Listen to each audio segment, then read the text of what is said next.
Welcome back, everybody, to Science Saturday. Welcome everybody. I hope you guys had a fun time with the tournament that Chris and Rich were doing. That was really fun to watch, and I hope you guys had a great time being able to just enjoy that with them, see all the teams play, and oh, my mic is low? Hold on. Don't want to be having a microphone too low. I mean, I'm in the yellow, so I feel like I'm not too bad, but either way, welcome everybody back to another Science Saturday. My name is Alex Murray, also known as AZ Axel, and I will be your host for the evening. And if you guys have any experience with backyard baseball, and you haven't watched our first episode where we actually introduced this league, got everything set up, did all the work, and showed off the league, I highly recommend you guys go back and watch that stream. It was a lot of fun, and today's stream is going to be all about opening day. We're going to be watching up to 2 different baseball games happening today, and we're going to be actually simulating through time. Our goal is to get an entire month done, and we're going to be doing a whole bunch of OOTP baseball with the Backyard Kids, your guys' submissions in this league, and any of the other people that are playing along with you guys. That's the generic kids and the pro players. So, I'm trying to learn something. Unfortunately, we're not quite going to be learning so much today, but we will see how it goes. Maybe we'll learn something. Now, yes, in terms of questions, did anyone get traded? Yes, actually, there were a few trades. So, there was some stuff I need to update you guys about the league, and then there are 3 different things we need to cover. The first one is that I've got a big announcement that I actually will save till the 3rd announcement. But the first 2 announcements are that if you would like to have this league on your computer, the quick start has been made, and the quick start is available. So what I'm going to do, I'll go ahead and pull out the music here real fast so you guys don't have to listen to that elevator music in the background. The quick start has been completed. I'm going to go ahead and link it in the chat for all of you to be able to have. If you'd like to play along with us, you are absolutely allowed to do that. All right? So here, I'm going to put this in here, and then I'll probably make a forum post about it as well.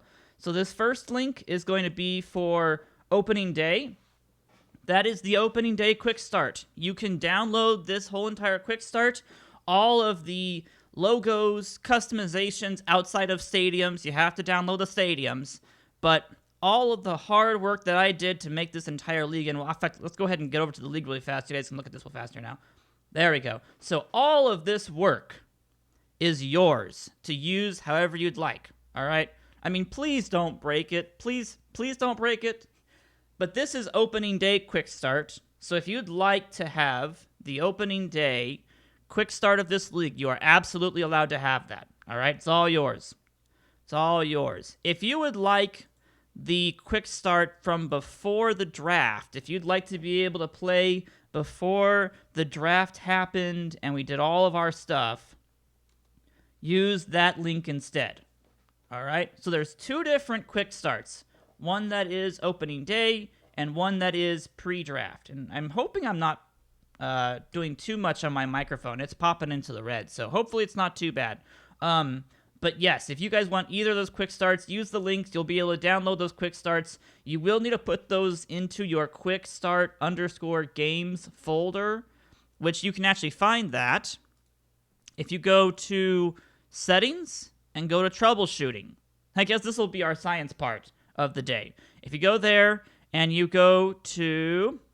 Yes, some people did get traded, and I'll explain why in a second. Mostly it was because they weren't going to be starters, and I wanted everybody who submitted to be a starter. So we'll see about that. But if you hit open folder containing customizable data, you will find your quick start _games folder. You need to put the unzipped quick start folder that I just linked you guys in chat in that folder. All right? If you do that, you'll be able to launch it. You'll find it directly from the quick start launching part of the main menu, and you'll be able to pick a team that you'd like to be able to play with. That's right. You were the person behind Piazza, and I didn't like that.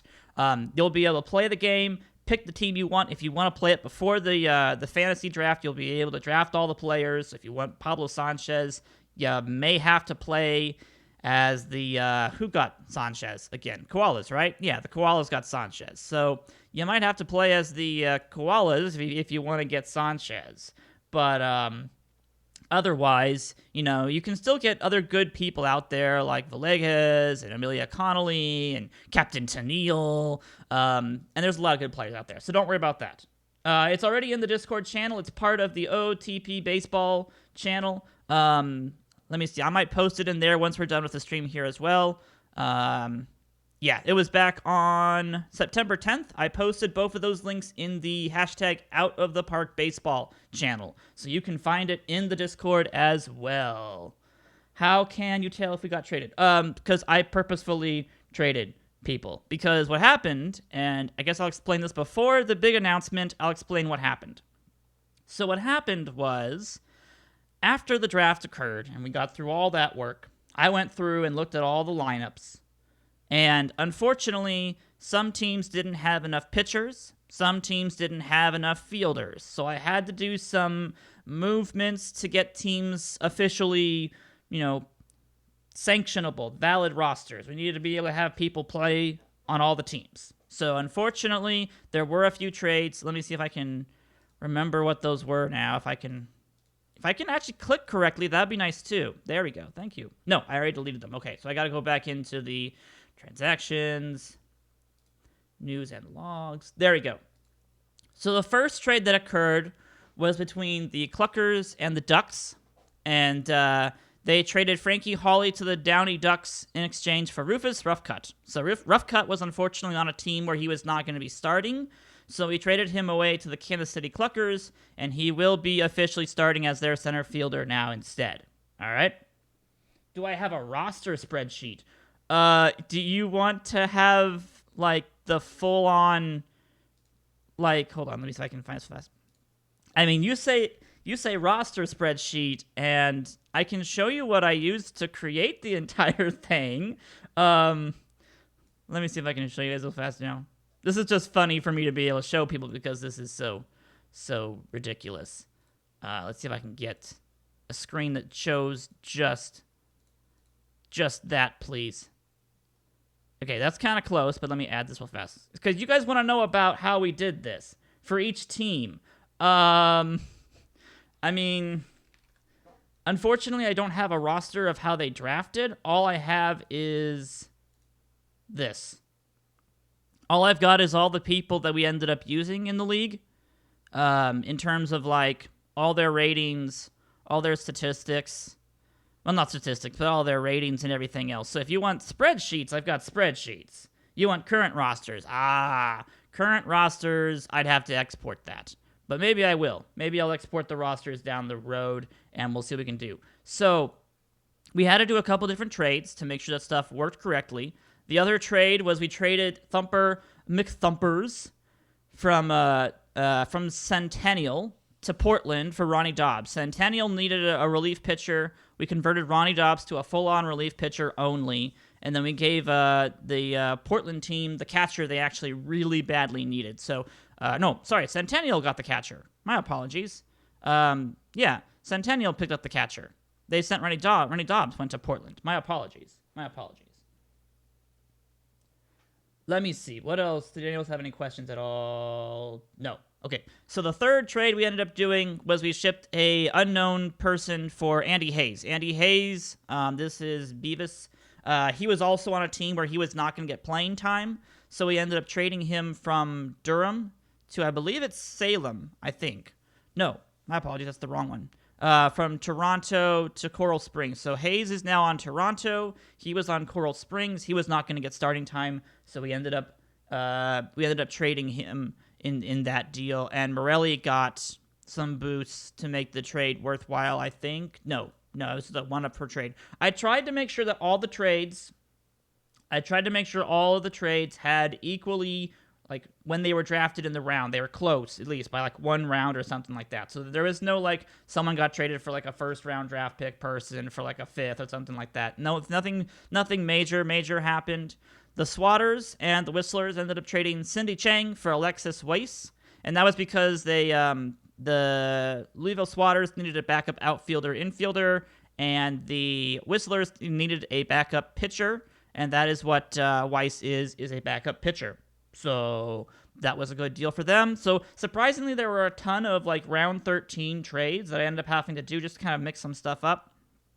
And then the last one I did was I traded I traded Jason Kendall for Jerry Mahoney. So it was a relief pitcher for a catcher. Jason Kendall wasn't going to get played at all, and the Durham Goats needed a better catcher. So went ahead and did that deal as well. And they were actually drafted around the same time because Mahoney actually wasn't that bad. So this is not an online league technically, but you could convert it into an online league if you wanted to. This is technically just a single-player league. So we just do this for ourselves only, just to have fun. If you want to convert it into a multiplayer league, you absolutely can. Just take the quick start, check on the online league box, set up the FTP stuff if you're going to do that, and then go with it. You could absolutely do that. Not a problem. Okay, so there are a few free agents. Some of the teams ended up having to do changes, and I'll explain why. And this is something else I probably should have mentioned, and I don't know why I missed on this. If you do, yes, Smoked One, pack drops are enabled. You should be getting pack drops as soon as your 15-minute timer, or is it 20? Whatever the timer that they've set up for that is. Once your timer hits the amount needed, you will get a pack. It's not everyone going at once. It's whenever you want to. I should have mentioned this beforehand. I had a problem that I hadn't thought about when I created the league. All right, so here's the admission of an error occurred. Okay, we had an error, and the problem is when a person is playing on a team. So, for example, the Downey Ducks, they had a situation where Luann Louie is their best relief pitcher. She is. The problem is, she was also at that time their best center fielder, and they threw her in center field. Well, here's a problem. OOTP does not know how to take a person playing on the outfield or infield and put them at pitcher. It doesn't know how to do that. It can't get that kind of a reaction. So they was never throwing Luann Louie as a relief pitcher. It was only making her a center fielder. So I lost her entire pitching ability on a couple of simulations I tested on. So that was bad. And I had to do some changes to make that fixed. All right? So here's the problem. If you're going to do the pre-draft quick start, you will need to go through and make sure that you don't have people in that position where they're playing a starting position in the outfield or infield and they're the best relief pitcher. Unless they're going to play as that team. Because then you can do it. If you don't have the warm-up rule, and I think it's the warm-up rule that's making it bad because the game thinks, oh, I want to put a new relief pitcher in. There's someone in center field who could be a good pitcher, but I got to take him out of the game, put him onto the warm-ups, warm up in the bullpen. But once they're taken out of the game, they're gone. So the person has to be not playing to be able to go to the bullpen to warm up and then come into the game. And I think that's where the logic didn't quite go through. So unfortunately, a couple people had to be edited to reflect that they can't be both, especially if they're a relief pitcher. So some people are not playing in the outfield or the infield when they normally would have, like Luann Louie. She is now officially, as you can see, just a pitcher. So there are some people we had to edit, all right? But we made adjustments to every single team in case they had to have a player who was really top-notch get, restricted a little bit. So if the person was really, really good, we actually spliced the character. That's what I ended up doing, all right? I spliced the character, took their hitting personality and their pitching personality, and I made them have clones, basically. So the team got both. So that way there was no lack of a really good pickup. And that's good. Cindy Chang is the FOTF. I mean, I don't know. I would say that Pablo Sanchez is definitely face of the franchise if you're looking for a best player from the from the Backyard Baseball project at this point. So that's just to make a note. If you're going to do the quick start before the draft, you may need to do some editing on those players to make sure that everything works correctly, all right? All right. Let's talk about the big announcement.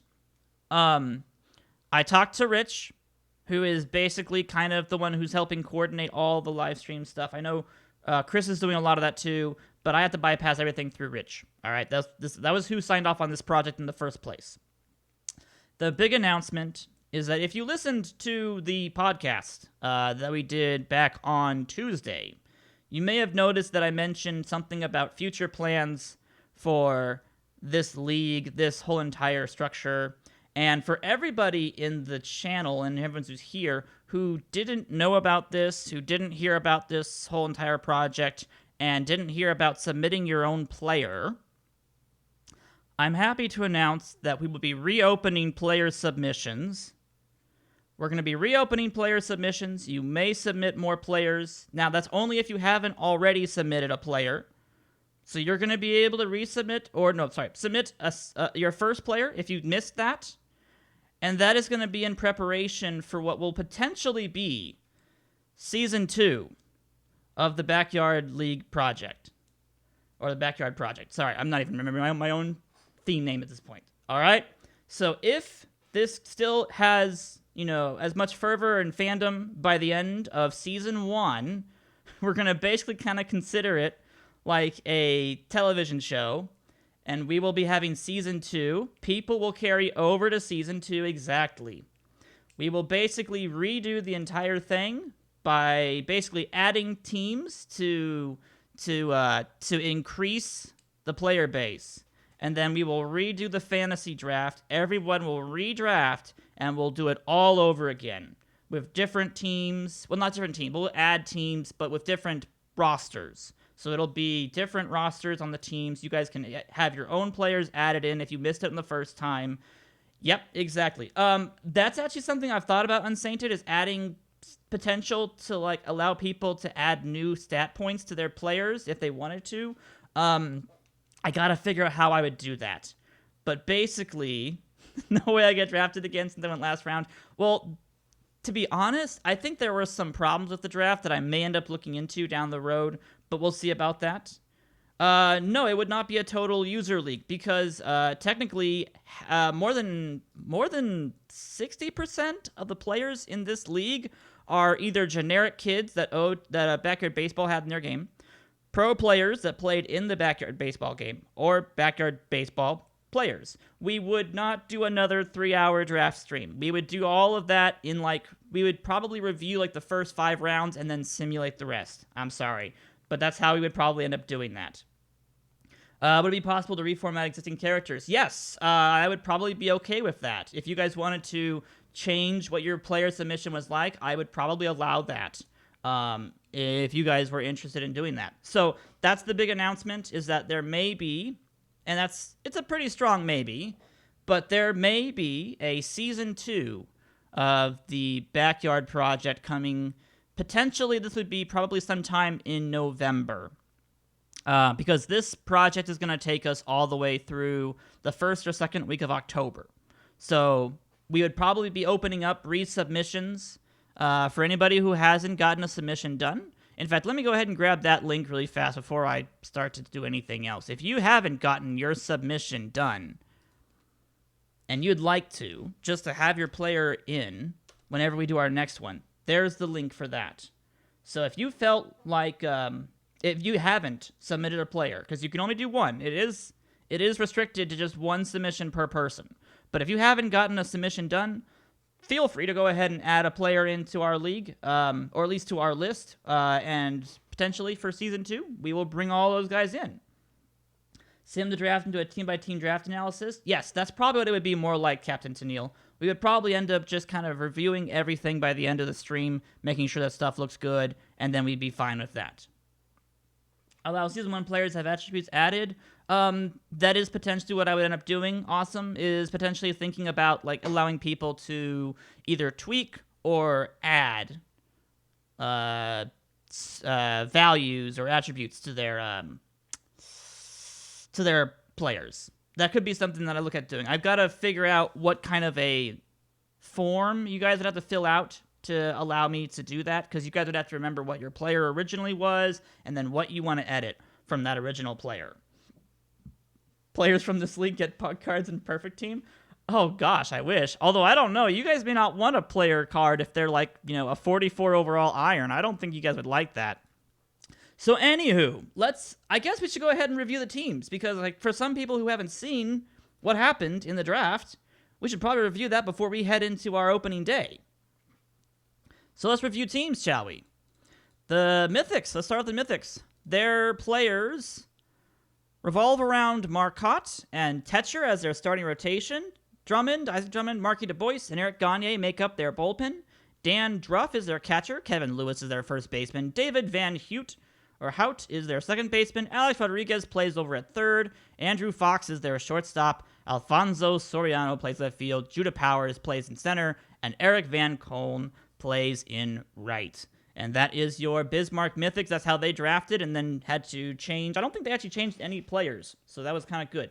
For the Centennial Squirrels, we have Christina Beatty as their starting pitcher alongside Betty Houston. Frances Bluer, Felicia Meyer, and Peter Levine end up making the rest of their bullpen. This is one team that had two people who got spliced, unfortunately. So we have Thumper McThumpers as the catcher for the Centennial Squirrels. Mike Fabic is the first baseman. Nicholas Brewer, that's the one person who got spliced. So Brewer, unfortunately, was a third-round draft pick with really good hitting, really good relief pitching.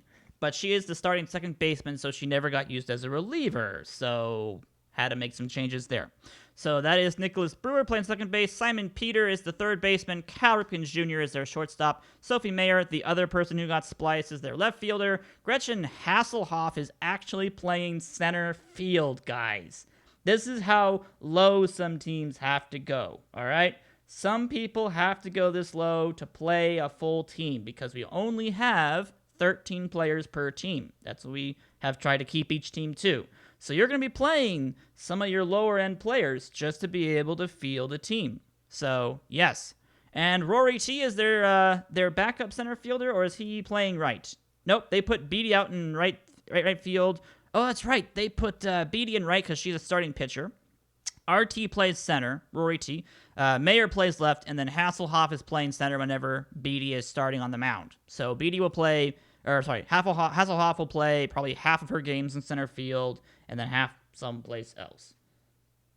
There have to be standards here?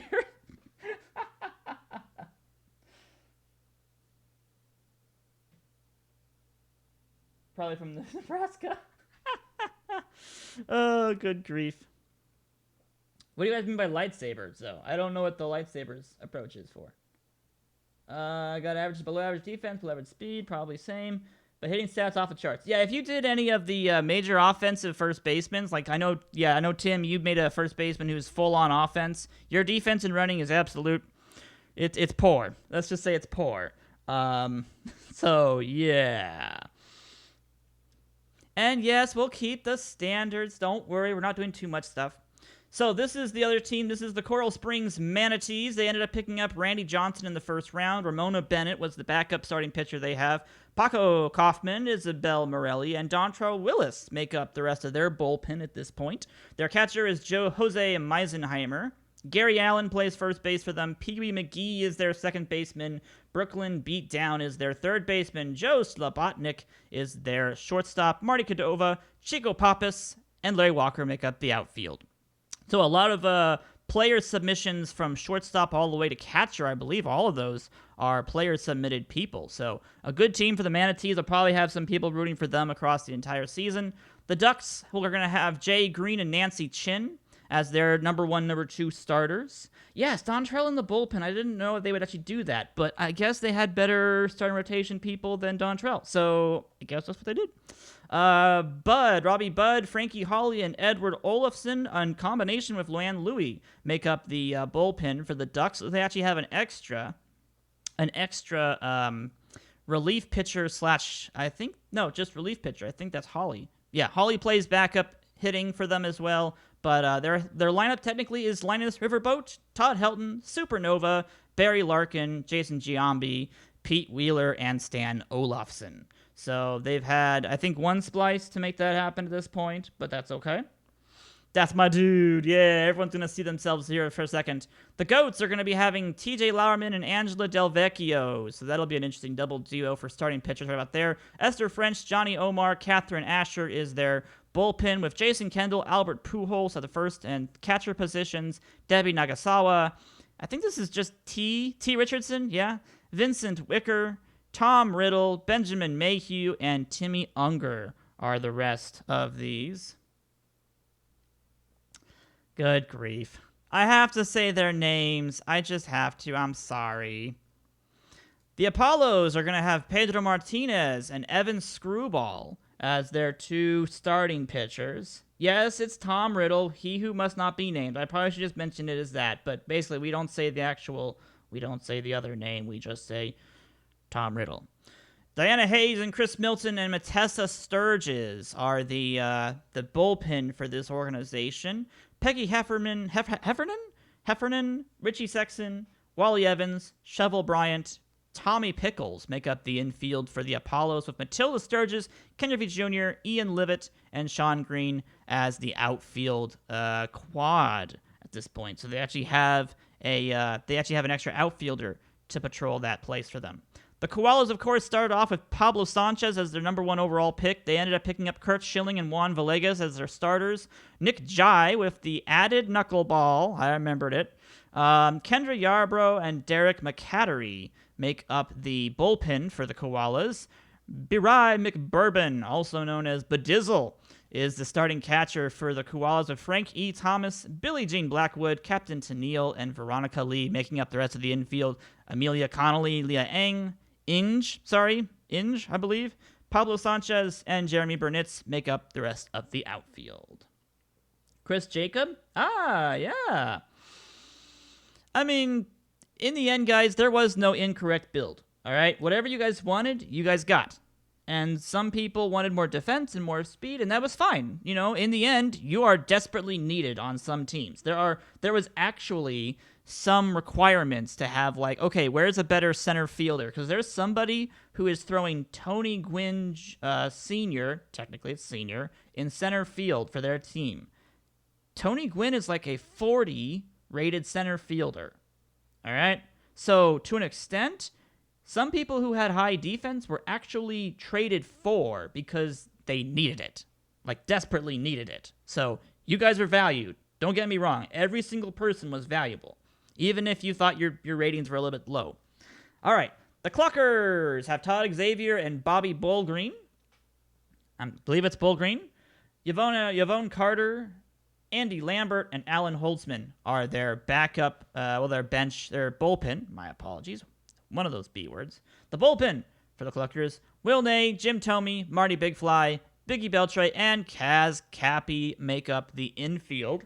Stuart Sullivan, Rufus Roughcut, and Parker Colum will make up the outfield. And as you can see, they are having to throw Parker Colum a 33 defense in right field. So, gonna be some problems when you have to have a ball hit to right field at this point. So, hey, that's what happens.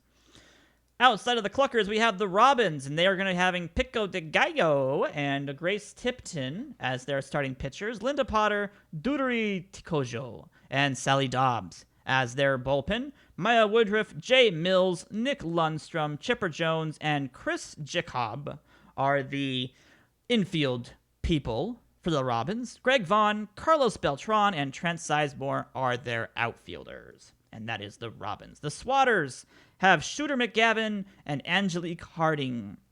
Giuseppe Pachassa, Alexis Weiss, and Brad Radke make up the bullpen for this squad. Heather Quinn, Tim Groves, Jacinda Smith, Troy Gloss, and Computer Nerd make up the infield for this squad. Annie Frazier, Alex Simon, and Ahmed Khan, the AAA outfielders, are going to be patrolling the outfield for the Swatters.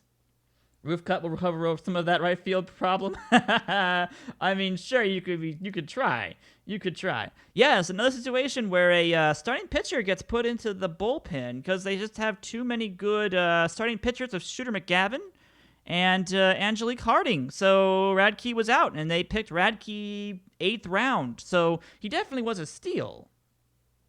Definitely a steal in the 8th round, but still. He's not exactly a closer. So we'll see.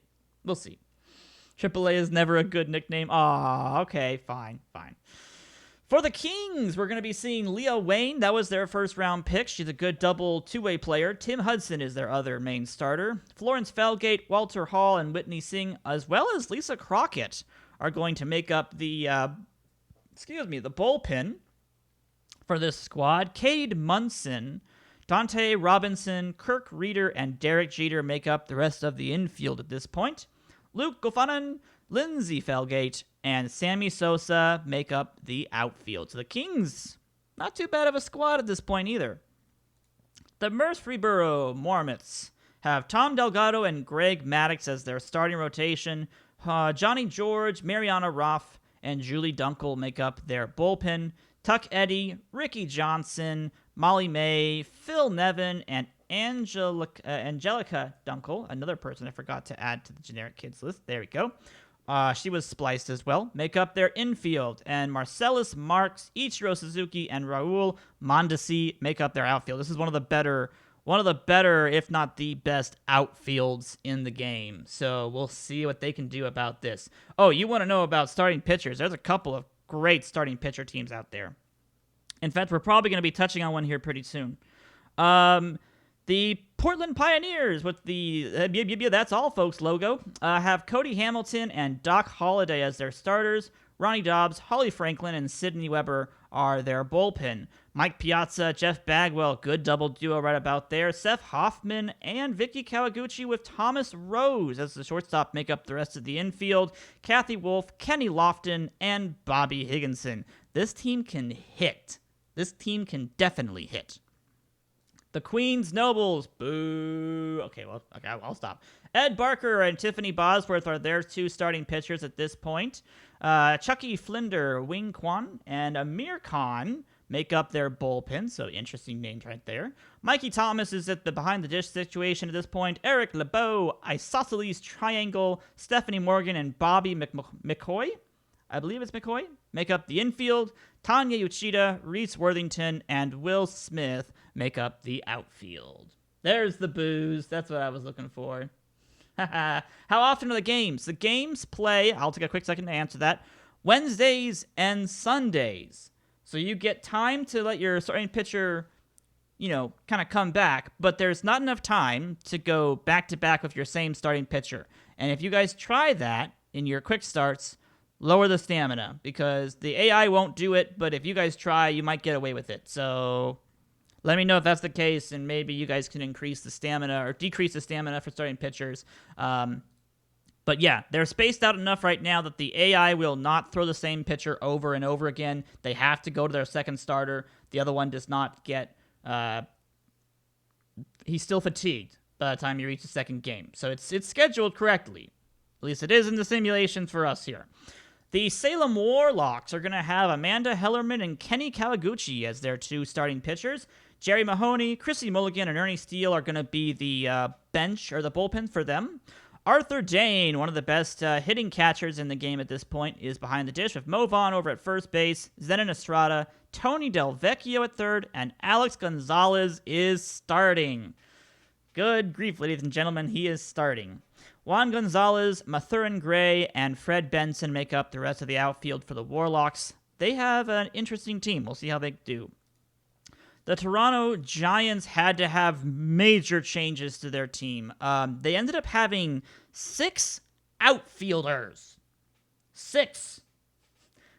And they had major problems with relief pitchers wanting to be hitters. So in the end, I ended up having to convert myself to a starter to make this work. Today is opening day. We're trying to go through this as fast as possible so we can get to opening day and show you guys all of the fun stuff. But on this team, of course, myself and Percy Pounder. Percy Pounder is the ace. I am the number 2 pitcher at this point. Here is what I ended up redoing myself to. I'm not great, but I'm going to be okay. I'm at least a number 2 pitcher. And then, of course, Joseph Andruski is the bullpen person along with Uma Morris and Ashley Weber. So I didn't give myself any kind of a boost, guys. I literally just redid myself in the form and redid it all. So I didn't cheat. Hannah Peavy is the catcher. Carlos Delgado is the first baseman. Andres Pilares is the second baseman, Andy Hayes, and Keisha Phillips round out the infield at this point. And that was, again, Andy Hayes they had a trade for. They didn't have a third baseman. So Yukino Bijin is now in the left field position with Levi Brott manning up center field. And Bobby Bacon Bits is over in right. And I think he's a speed demon. Yeah, he is. So that's the Toronto Giants. The Virginia Beach Captains are going to be having Earl Abbott and Jessica Wasserus. Wasserus?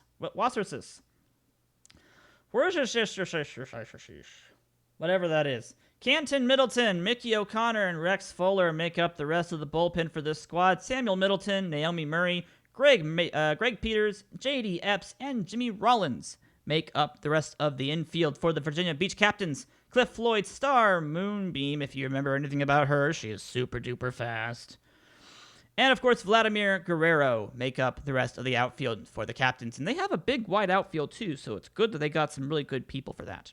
And last but not least, the Windsor Whistlers have Benjamin Ebenduct. He was the third overall pick, yes. Maria Luna backs him up as the second starting pitcher. Billy Mendelson, Ray Tran, and Tom Glass make up the rest of the bullpen for this squad. Ivan Rodriguez, Andy Greenberg, Dmitry Petrovich, Fabtron7. Cindy Chang is actually the backup for everybody on this entire squad. Nomar Garcia Parra, and then Tony Gwynn in center field and Jeff Conine in right. And that is because they are actually throwing Maria Luna in left field whenever they get the chance to. So when they have Maria Luna starting, Petrovich has to play left, and Chang has to play second base. So we're actually going to see Cindy Chang playing half of the games. Injuries are turned off. That is correct. Yes, this Tony Gwynn can mash. Not homers, but he's not going to strike out, and he's going to hit a lot of singles. So, yeah, this Tony Gwynn is good. Hey, someone's batting leadoff. Yep, Andy Greenberg is a great player to lead off. He's got just enough contact and eye discipline, good speed, and good fielding ability. Going to be a good leadoff for this team at this point. So, that is all the teams, and we are at opening day. So, here is the question, ladies and gentlemen. There are two matchups that we would love to watch today. Yes, Tony Gwynn should not be in center field, but that Gwynn is the only center fielder they've got. Either it's him or it's Cindy Chang playing center field full time. And they want Maria Luna playing left field whenever she's not starting. So that was rough. That's the one problem with the draft, is that some people did not draft correctly, and the teams are going to suffer because of that. So opening day has, I believe, only one matchup that I think we might watch. I don't want to go over 2 hours today, if that's possible. Ducks versus the Nobles, that would be a fun matchup. The Ducks and Nobles are a good one. Jay Green, Tiffany Bosworth, that would be an interesting matchup to watch. They're playing at Downey Duck Stadium, which isn't the best stadium to watch a game at, but we could definitely do that. The one that I'm interested in is actually the Coral Springs Manatees versus the Murfreesboro Marmots. This is Randy Johnson versus Greg Maddux, and I just don't know if that's the best matchup we could watch. I know you guys are going to all want to watch your own game, because of course you guys are going to want to. Koalas versus Goats, Warlocks versus Swatters, the Whistlers. Yeah, everyone's going to be like, watch my game. So here is the approach, guys. Any player, pitcher starting. Yes, we are seeing, not only are we going to be seeing Ryan Tetcher, which is basically, this is Dishnet's submission. He's going opening day for the Mythics versus the Beach versus the Captains. We're also going to be seeing, where is he? Benjamin Abeduct. This is the third overall pick. This is to be determined. This is Schnee. He's playing between the Whistlers and the Cluckers. And I think that's technically, no, I think Villegas is one.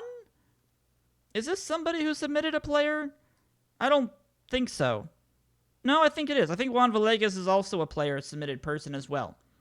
So the Koalas and Giants, I believe, have Koalas and Goats, my apologies, have a player as well. Yeah, I'd like to watch the submitted players. Now, that's the thing, guys. On April, if I can bring up that spreadsheet one more time, there is a super duper good matchup coming down the road. On, if I can load it up here real fast, on April 29th, we get to watch Benjamin Abendukte, Schnee, versus Ryan Tetcher. That is DishNet versus to be continued. That is those are our top 2 submitted pitchers going at it on April 29th. So, we could simulate through opening day to get to that game. That's what I've thought about doing bottom of the 6th, is doing highlights. Here's how I'm going to do it instead. We're going to live simulate, real-time simulate through everything. And we're going to be able to do this at a really high speed. All right? But I'd like to watch the best of the games. I'd like to be able to show you guys some of the stadiums, some of the really cool stuff we've done, and be able to at least let you guys kind of see stuff. So, there's an option for us to watch every single game's highlights, if you guys would like to. But in all honesty, if we do the real-time simulation, you guys can watch the box scores, well, not the box scores, but the line scores, and we can talk about what happens of players, because the games are spaced out just about right. Coral Springs is home opener. 3, 4. Coral Springs is home on... Oh, they're not home on the 5th either. Coral Springs is finally home on the 8th. Randy Johnson versus Leah Wayne. That would be a fun one. That would be a fun one if you guys want to do that. So I think what we're going to do for opening day, I think we're going to do a real-time simulation just to watch stuff. And this will give us a good idea of kind of what the real-time simulation looks like. We can talk about it, and I'll let you guys see if you guys like it, because this could be interesting. So, this is going to be fun. All right. This is going to be the first time I'm actually officially doing this with results counting, because I've done so many simulations to make sure stuff works. So I've tested this so many times. But let's do it. Let's do the real-time simulation. Welcome, ladies and gentlemen, to the real-time simulation. This is the BNN's scores page. When you do a real-time simulation, we are allowed to change how fast this goes, pause it, enter into a game, watch a game, get into a situation. We can completely have control over everything, but let's get started. Let's start it off at factor of 60.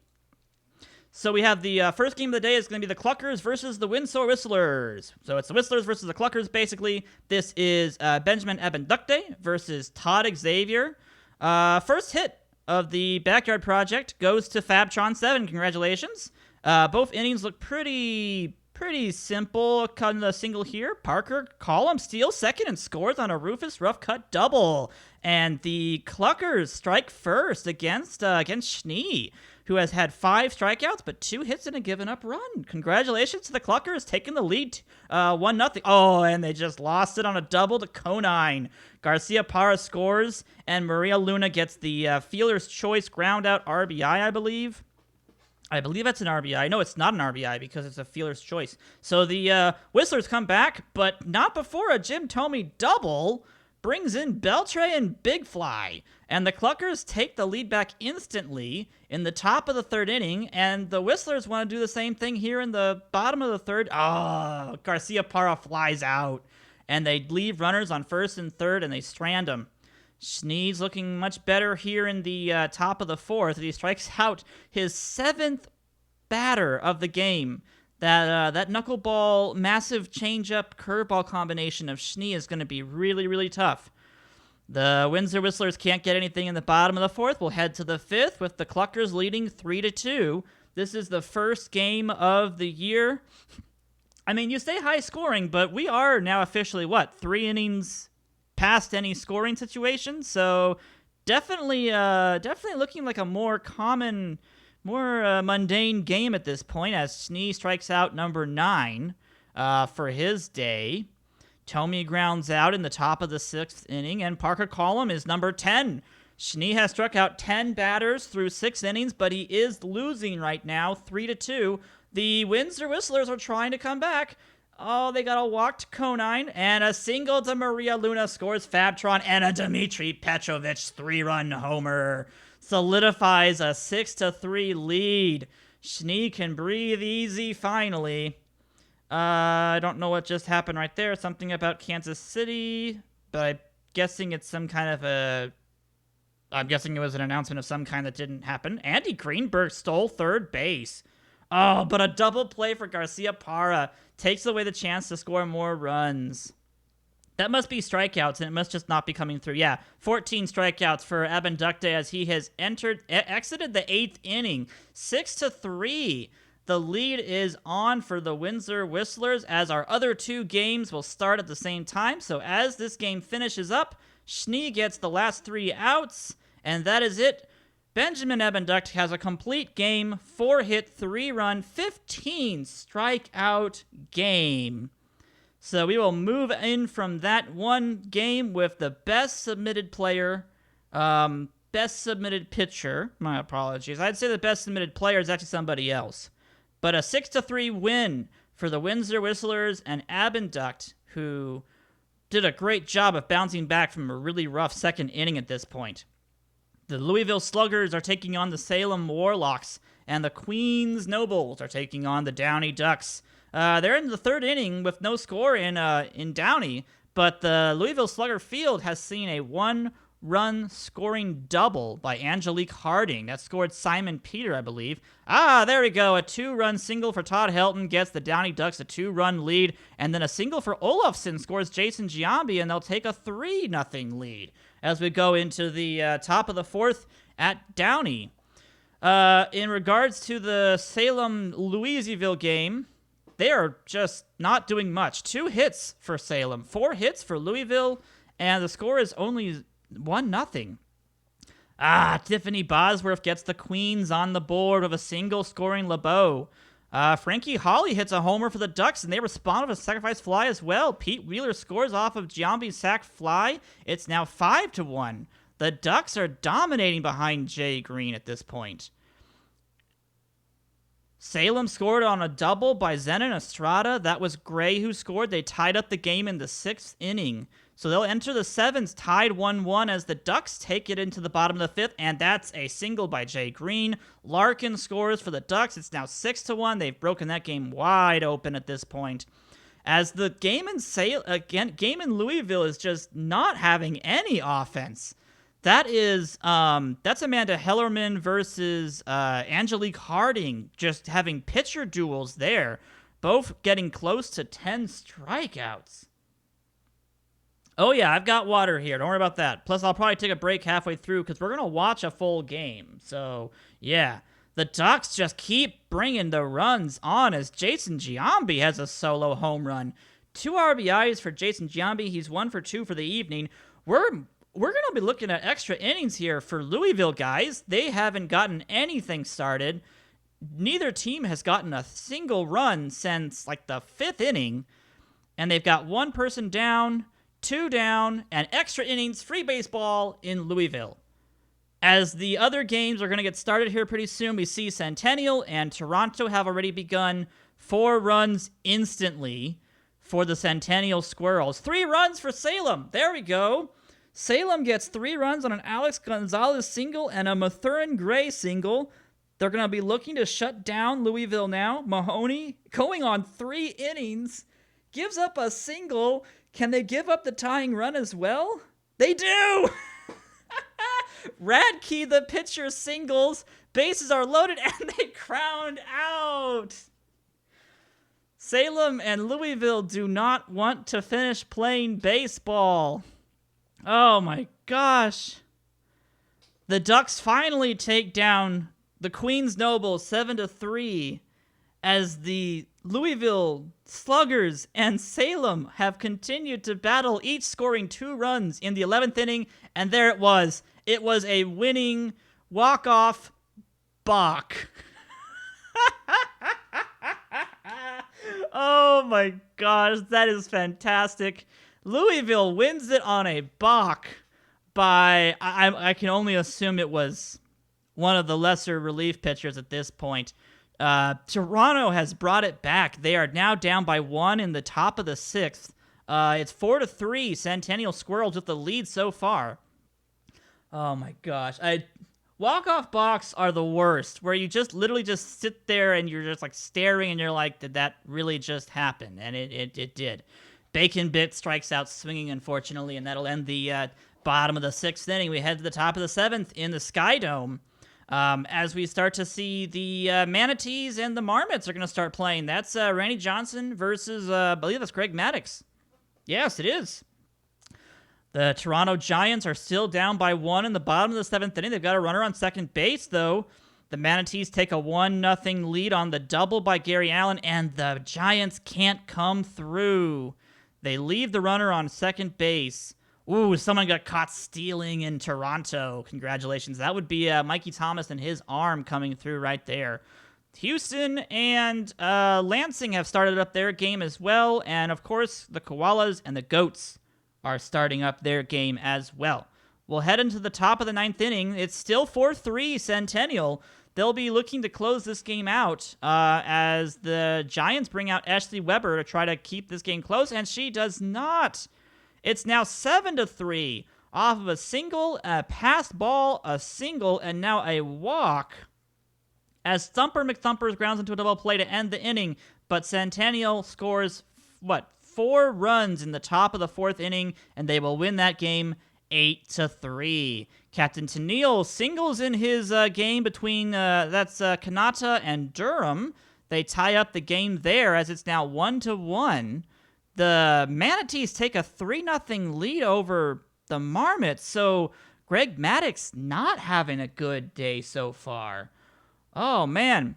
Not so good for them, unfortunately. We'll have to see if the Marmots can come back with some run scoring. Nope, and that's a triple for Gary Allen and a sacrifice fly for Jose Meisenheimer.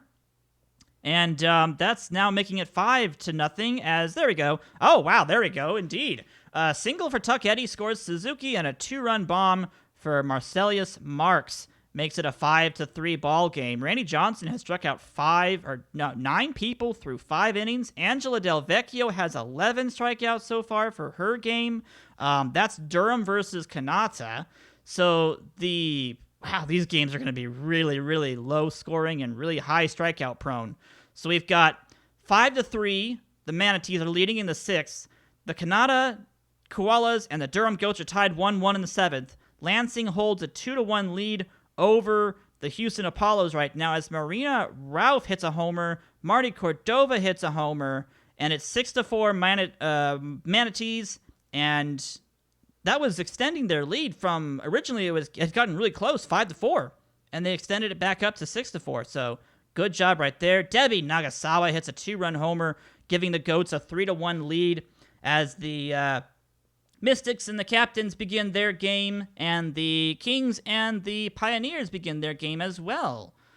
The Durham Goats are dominating. Ken Griffey Jr. singles, Alex Rodriguez singles. It's now 2-5 for the Goats, 6-4 for the Manatees, 3-2. The Apollos have taken the lead against Lansing at Los Altos Park as they enter the bottom of the 8th. So we'll be looking at a save opportunity for the Goats as Pablo Sanchez hits a solo home run for the Koalas. They will still fall 5-3. Houston will win their game 3-2. That's Pedro Martinez being the winner at this point. The Koalas tried epically to come back. They ended up scoring 2 runs in the top of the 9th inning.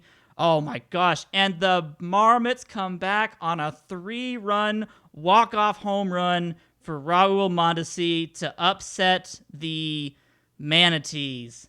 Wow. That's amazing. That's really cool. So the last 2 games is the Memphis Kings, the Portland Pioneers going at it at Portland Diamond Ballpark, and the Bismarck Mythics versus the Virginia Beach Captains at Riley Stadium. And the Mythics already have a 5-0 lead. So that game is almost finished at this point. So yeah, Abinducte, yes, 15 strikeouts. Angela Del Vecchio had 11. Pedro Martinez came in with 8. A lot of good pitching performances today so far, guys. I've been very impressed with all the pitchers so far today. Cody Hamilton getting up there with 9 strikeouts in 6 innings. Gosh, so many strikeouts. Ryan Tetcher has pitched 5 innings. I'm not even going to say what. This is a no-hitter alert for the Bismarck Mythics. So Abinducte had a fantastic complete game. Oh, and there it goes. You had to spoil it, didn't you? You had to. Oh, and there's 2 runs, too. So, Benjamin Abendukte had a good game, and Ryan Tetcher has had an equally good game so far at this point. Nobody has scored a run in the Memphis and Portland game, guys. Leah Wayne versus Cody Hamilton. This one's going to go down to the wire, as both people have not given up a single run as we enter into the top of the 9th. And there it goes, a 2-run homer to Luke Goffinen. He scores someone else who I don't remember, unfortunately, who that was, who he scores. But that's a 2-0 lead for Memphis. They look to close it out now with Lisa Crockett on the mound. They will close this game out, and Felgate will win her game against Portland. So Cody Hamilton does not get the win. He goes 8 innings, 11 strikeouts. A great performance from Cody Hamilton. Bismarck has extended their lead after a solo homer, and a single scoring 2. It is now 10-3 as we enter the bottom of the 9th. And Drummond comes in to finish. Well, he's been in for a while, but he's here to finish the game. A triple by Star Moonbeam and a sacrifice fly makes it 10-6. I don't think they've got enough for this, unfortunately. But let's see. Vlad singles. And that's it. They had the bases loaded in the bottom of the 9th. But Tetcher and the Bismarck Mythics walk away with the win 10-6. Congratulations to all of the teams and all the players who were in today. Let's go ahead and finish all the games. Let's pop out. I need to go back to scores. There we go. So the top performances for the day. Did I hit a homer? I don't know if you hit a home run. We'll look through all the teams really fast here now. Oh, I forgot. I need to control nobody. Thank you. So the top performances for the day go to Cody Hamilton, 8 innings, 5 hits, 0 runs, 0 walks, 11 strikeouts. Benjamin Abendukte, of course, one of our top scorer players, 9 innings, 15 strikeouts. We had a lot of games that went extra innings or people won late, so there weren't a lot of wins for the starting pitchers. But Schnee definitely did a good job. 4 hits, 3 earned runs, a bit of a scarring on the runs given up early, but he was okay the rest of the way. And Leah Wayne from Memphis got the number 3 player of the day submission at this point. She had a good day as well against Portland. 7 2/3, 3 hits, 1 walk, 9 strikeouts. So a good job right there. Let's go ahead and take a look at the box score real fast at this point. So the Cluckers versus the Windsor Whistlers. This was a close game until the 6th inning when the Whistlers just decided that they were done playing around on a 3-run homer by Petrovich. That was a good day for them. Abendukte went the full game. Xavier went 6. Lambert came in and did 2. Did a good job coming in off of relief. There's going to be a lot of records being set at this point. The Warlocks and Swatters. That was a comeback victory for the Swatters. The Warlocks had gotten 2 runs in the top of the 10th, but ended up losing 3-4 after the pitcher Radke hit a walk-off single, I believe, against Mahoney. No, that was a tying single in the 10th inning. The walk-off was, what was it? What was the walk-off hit they had? I think it was just a single. No, it was the balk. That's what it was. It was the balk. The balk ended up winning this game. Not a fun way to end the game, but it was the way they decided to end it at this point. So, Swatters win game number 1 against Salem. They have another game down the road against their number 2 pitcher. That won't be happening for a little bit of time. The Queens Nobles ended up losing their game to the Downing Ducks 7-3. A high offensive game between Jay Green and Tiffany Bosworth. Lots of hits going everywhere. Mostly spearheaded by Todd Helton and Jason Giambi and Barry Larkin, it looks like. Yep. Pretty good game for the Downey Ducks. They had a lot of base runners. Only 1 stolen base. They left on base 10 people, but not too bad of a game at this point. Mikey Thomas did hit a homer off of Robbie Budd in the 7th inning. I think that was just a solo shot, though, as the Nobles just really couldn't put up much of a clutch hitting situation as they left on base 10 people and saw 20 throughout their entire team. So, yeah. The Centennial Squirrels and the Toronto Giants, they had a pretty fun game. We're only going to do this for opening day, by the way. Okay, I'll do this for opening day, but that's going to be about it. Every single other game, we're going to just kind of breeze through. We'll look at them. We'll do the live simulation, but then we're going to pass on by. All right? Otherwise, we'll be here all day. So the Centennial Squirrels added on 4 extra runs in the top of the 9th inning to solidify their win over the Toronto Giants. The Giants just couldn't put up anything against Bluer and Mayer, who came in after Beatty. Pounder got roughed up, and Weber got really roughed up in the... that would have been the 9th inning at this point. So not a good day for the Giants, unfortunately. Hasselhoff actually did have a pretty decent day, going 2 for 4 as the starting center fielder for the Centennial Squirrels. So, hey, even if you're not that good of a player, you can still, do well at this point. Yeah, definitely the bottom part of the order. Hayes, Pilares. I mean, I don't expect much out of Pounder, but yeah, the top part did okay. Bottom part, not so good. So, yeah. Let's see. Manatees and the Marmots. So this was the walk-off 3-run homer for Raul Mondesi off of Dontrell Willis, making Johnny George the winner. So they had lots of stolen bases on the side of Coral Springs. So the Manatees had all the opportunities they needed. Both teams left on base 9 people, but homers to Marty Cordova, Marcellus Marks, Raul Mondesi, and Mariana Ralph. So lots of homers for the Marmots as they were home, but they do win their home game with the walk-off. So nicely done right about there for that squad. That prevented Rennie Johnson from getting the win, and it also prevented Greg Maddux from getting the loss. So not bad. They even had somebody thrown out at home. They threw out May. They threw out Molly May at home plate. My apologies. So that was a fun game right there. The Koalas and the Goats. So the Koalas tried to come back. They ended up losing the game 5-3. 2-run home runs to Nagasawa and Richardson doomed them, unfortunately. So that was on Villegas for the 2 home runs. One of them was actually unearned, but Del Vecchio did a great job in her 6 innings pitched, 11 strikeouts, 4 hits, and 1 earned run. Both teams leaving a lot of people on base still at this point, but that's kind of what I'm expecting at this point. Yeah, lots of great pitchers are going to have rough starts. That's just how it's going to be for a little bit as you face off against some of the better teams. They'll get better. Don't worry. They'll get better. The Robins and Apollos. Let's try it again. This was the game. The Apollos came back in the bottom of the 7th with the Ken Griffey Jr. run-scoring single and the Sturgis run-scoring single against Linda Potter. So that was a fun game to kind of observe as well. So the Apollos came back to win their home opener at Los Altos Stadium, giving Pedro Martinez the win. Milton got the hold, and Sturgis got the save. So good job right there. No hits for Tom Riddle. Oh. Was he on the other team? I don't remember where Tom Riddle played for. I think he was on the last team, unfortunately. But yeah, good day for the Houston pitching staff, as Pedro Martinez and the rest of the squad did a really good job of keeping this game close. Oh, Green threw out Beltran at home. That's nice.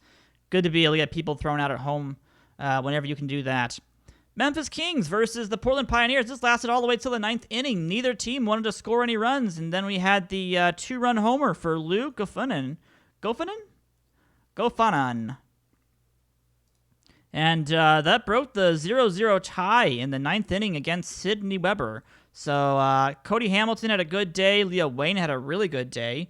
But in the end, the Memphis Kings come out on top, winning 2-0. That was a 3-hitter, by the way, against Portland Pioneers. So we'll have to see what they can do about that offense. They got to get some runs on the board for most of their games at this point. Yeah. That's right. Pablo Sanchez had a solo home run for the Cananta Koalas. That was his first of the season, so a good start for him. The last game of the day was the Mythics versus the Beach Captains. The Beach Captains did leave the bases loaded in the bottom of the 9th inning after the Star Moonbeam triple that scored 2, but they couldn't capitalize on a weak Isaac Drummond as Gagne came in and got the rest of the inning under control and got the helped secure the win for Ryan Tetcher. So Tetcher was doing well till he hit the, I think, the 6th and 7th inning. So he was doing okay. He had 8 strikeouts, 6 innings pitched. He was doing much better than Earl Abbott was, at least. But in the end, he had to make way for Isaac Drummond to keep on in the game. They did a good enough job. They caught Vlad Guerrero stealing, so that's interesting.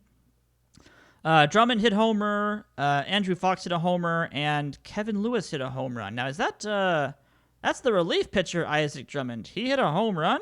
Wow. Okay. I guess he did. So they brought the relief pitcher Isaac Drummond in, and he actually hit a solo homer.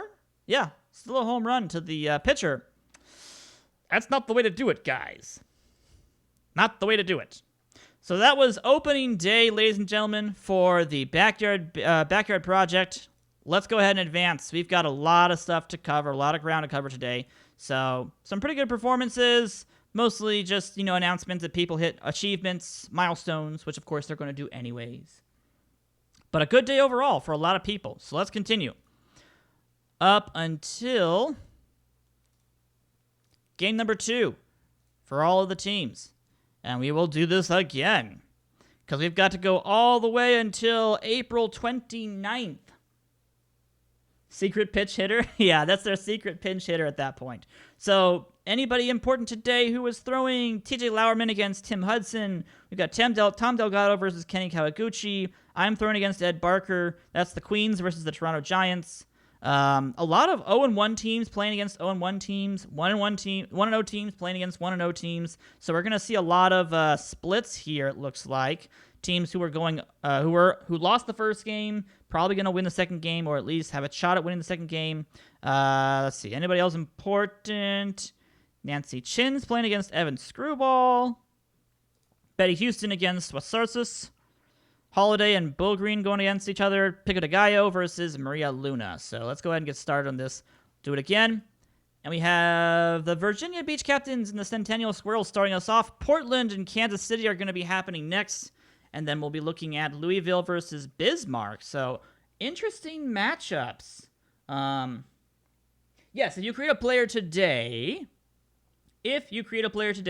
there is, if we do a Season 2, your player will be entered into Season 2. That's how it will work. Yes. So that is the objective, is to get more people to submit players now, so we can do all that stuff when we get around to that time frame. So, yeah. Childhood teddy bear, the manager of campus is still... Mr. Teddy can get on the action in Season 2? Absolutely. Yeah, if you guys submit a player and they were not included in the first batch for Season 1, we will absolutely have them in Season 2.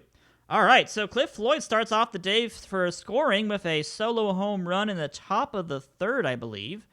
That's all we've had so far. As it looks like Betty Houston and Jessica Wasarsis are actually doing a really good job of keeping both teams quiet. These are, by the way, number 2 pitchers. Number 2 pitchers at this point. Going at it here on April 5th. This is a Sunday. This is our first Sunday games going at it here. So we're into the 5th inning, and it's just a 1-0 game. Single for McThumpers. Flies out, and they single in McThumpers. Rory T singles in McThumpers. Nicely done. Just tie up that ball game, 1-1. Double for J.D. Epps. Double for Wasarsis. And a Seth Hoffman 2-home run. Wow, the Portland team is going crazy. A 3-run homer for Mike Piazza, solo homer for Seth Hoffman, and the Virginia Beach Captains doubled in with Wasarsis in the top of the 6th to take a 3-1 lead. So Portland's leading 4-0 over the Cluckers. That's going to be a fun one. That's a first inning 4-run tally. That's great. As Jintomi singles in Kaz Cappy. They've got runners on first and second, but they strike out. Centennial Squirrels have a chance to score a run, and they will. Rory T singles McThumpers in again. That's the second time they've done that. And it's only a 3-2 ball game as they enter into the top of the 8th inning. Trying to keep the Captains at bay. Runner on first base, runner on second base. That's Star Moonbeam. She's going to steal a lot if they're not careful. Greg Peters will single in Moonbeam. And it's 4-2 entering the bottom of the 8th. For the Centennial Squirrels. They are losing. They are down. They've got runners on second and third, though. They've got a chance here. Bases loaded. They walk Cal Ripken Jr. to score a run. Myers strikes out. McThumper strikes out. And they leave the bases loaded. Oh my gosh. That is not the way you want to see that go through, unfortunately. Not the way you want to see that go through. Oh, that's a big oof right there. That's the big oof. Yes, and they will eventually win that game. Centennial Squirrels had the bases loaded in the bottom of the 8th, but they will end up losing 4-3 to the Virginia Beach Captains. Great performance from Jessica Wasursis. And yeah, just not much you can say about that, to be honest. Kansas City Cluckers trying to come back here in the bottom of the... They got 2 runs in the bottom of the 4th. They are now down 4-3 against Portland. Portland did not do well in game number 1, so I'm happy to say that they're actually playing better here in game number 2 at least. By the way, Louisville and Bismarck going at it in Mythics Park. Alfonso Soriano's already hit a solo homer there to take a 1-0 lead as they enter the top of the 4th inning. The Barnyard Park and the Cluckers are still down 4-3 as they will enter the top of the 7th inning. Lambert's coming on to relief, so that's not good. The starter's out, but they keep the Portland Pioneers from scoring, so they'll give them a chance to score runs in the 7th at least. Tommy Wawakin Parker Column hits a 2-run homer. The Cluckers take a lead, and then they double in Nay and Rough Cut. They take a 7-0 and a 2-run homer by the pitcher. It's 9-4 Cluckers. Oh, the humanity.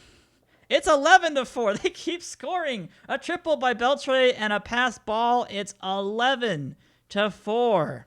Ahmed Khan has hit a 3-run homer for Louisville. They take a 4-2 lead over Bismarck. Oh, man. Lots of stuff happening right now. Let me slow it down real fast. Bismarck is losing 5-2 after the Troy Gloss solo homer.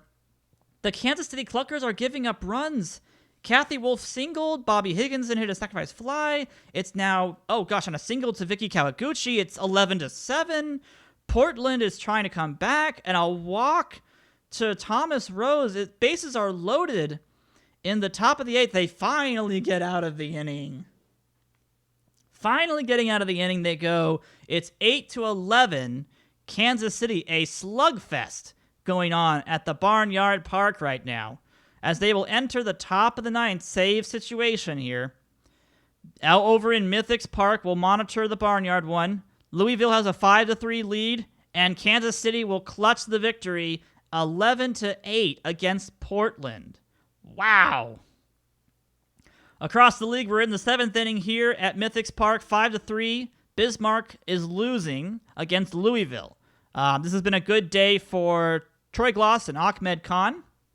Ahmed Khan. 3-run homer to Ahmed Khan, by the way, as Alfonso Soriano hits his 2nd homer of the day, a 2-run shot, tying the game in the bottom of the 7th inning. That was off of Brad Radke. And that ties up this ball game as Dandruff is caught stealing to end the inning. But they will enter the 8th tied. The Windsor Whistlers are leading 3-0 at Segra Park in Lansing. No home runs. It's all been just generic hits, scoring runs. The Murfreesboro Marmots are losing to the Salem Warlocks 4-1 in the 6th inning. That's been homers to Tony Del Vecchio and Fred Benson. We're in the top of the 9th inning. Louisville has a chance to lead the game here. They got to score a run, though, and they will not. We will enter the bottom of the 9th. Brad Radke is still pitching. Bismarck has a chance to walk it off here. They have 12 hits in the game so far. They get a runner on first base as David Van Hoot walks. Striking out is Kevin Lewis. Alex Rodriguez up at the plate. 2-1, 3-1 pitch, and he flies out, bringing up Alfonso Soriano, a chance to walk it off, and he strikes out swinging.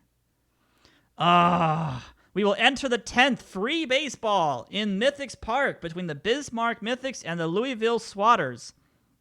Top of the 10th, Eric Gagne is still pitching as there is a runner on first base. Can they get something started here? First and second, runners advance. They intentionally walk Annie Frazier. Alex Simon's up at the plate, and he doubles in Gross and Gloss. And the Louisville Sluggers take a 7-5 lead into the bottom of the 10th inning. Good job right there by Alex Simon. Oh, let's see. Dandruff had another single. He's had a 4-hit game. He's on first base. Gagne strikes out swinging. There's no pinch hitters, and that will do it. Brad Radke with the win. It is the final 7-5. Louisville comes back to win it on the double by I gotta remember who that was now. Alex Simon. That's right. Alex Simon with the go-ahead double in the top of the 10th inning. Oh my gosh, Windsor has come back to tie it in the top of the 9th inning. Lansing has a chance to win it here. Oh gosh, these games are going to end just back to back at this point. So Lansing and Windsor look like they're going to be going to extra innings. First and second, though, Trent Sizemore, chance to win it. He flies out. Let's go ahead and pause for just one quick second. Tetcher had a good first game. I don't know if he won his first game, but the team won, so you did a good enough job, and you were having a no-hitter through, I believe it was 5 innings, Dishnet, so you were doing a good job. All right, so let's review stuff really fast. We've got extra innings in Lansing as the Whistlers and the Robins are going at it. Salem almost blew up their game in the top of the 8th inning to the Marmots, who had a bases-loaded situation, I believe. They only scored 1 on a walk. And then the Salem Warlocks got out of the situation. They're leading 6-2 in the bottom of the 8th inning. Memphis and Durham have started already, and in the 3rd inning, it's 1-0 on a solo shot by Felgate. And the Downey Ducks and the Houston Apollos have already started their game as well. It's tied 0-0 in the bottom of the 2nd, as Houston has not gotten a hit yet. So let's see what happens in this extra inning ball game at Segra Park. Windsor needs a run. Lansing wants to walk it off. Single by Tony Gwynn. Fabtron lines out. Sally Dobbs is pitching, and Nomar Garcia-Parra singles. Ivan Rodriguez strikes out swinging, though. It'll come down to Mendelson.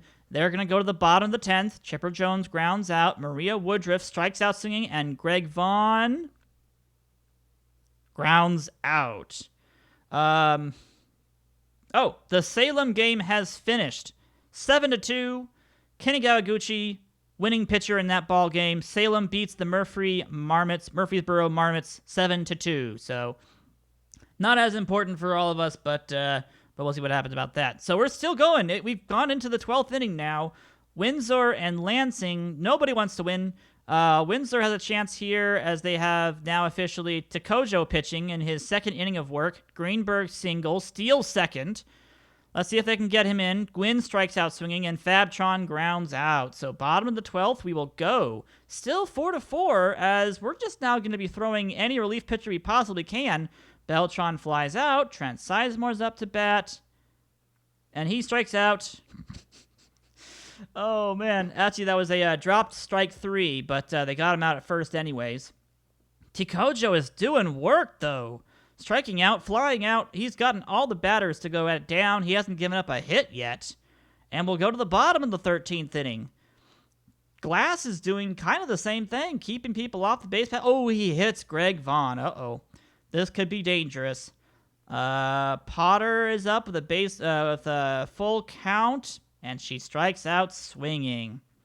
Memphis scores a run on a Dante Robinson single, and the Ducks had Jay Green single in a run, so those games are 2-0 and 1-0 respectively. Memphis looking for, I think, their first win of the season. The Downey Ducks, I think, looking for their 2nd. Runner on second base here as Takojo sacrificed the guy over. 1st and 3rd they go. Sizemore the chance to win it, and he does. We finally end the game in Lansing, as the Lansing Robins finally score a run in the bottom of the 14th inning to finalize that game 5-4. Whew. That was a long one right about there, folks. Good night. Ken Griffey Jr. has tied up the game in Houston as he singled in Pickles, I believe. And Durham's coming back finally. The Memphis pitching staff is getting a little bit broken. Tim Hudson gives up 2 runs in the top of the 7th. Memphis still looking to hold on to this victory as they'll enter into the 8th inning. It's still tied 1-1 over in Houston. They got a runner on first, though. Let's see if they can do something. That was someone getting hit by a pitch. I believe it was Sexton. Yeah. Sexton got hit by a pitch. So let's see if Durham can come back. Let's see if someone can want to win this ball game in Houston. They've got a runner on second base, runner on first and second base for Pickles. But he grounds out to end the inning. Bottom of the 8th we are. Sammy Sosa strikes out swinging, so we'll have a save situation for Memphis going into the top of the 9th. Crockett back in again to try to do another save. Pujols flies out. Jason Kendall grounds out. And T. Richardson, he strikes out, I believe. So that's it. Memphis will win 4-2 over Durham. Ken Griffey Jr. hits a 3-run homer to break the 1-1 tie, and Pecky Heffernan adds a solo shot. It's now 5-1. The Houston Apollos have taken a 5-1 lead here in the bottom of the 8th inning. Good job. Good job right there.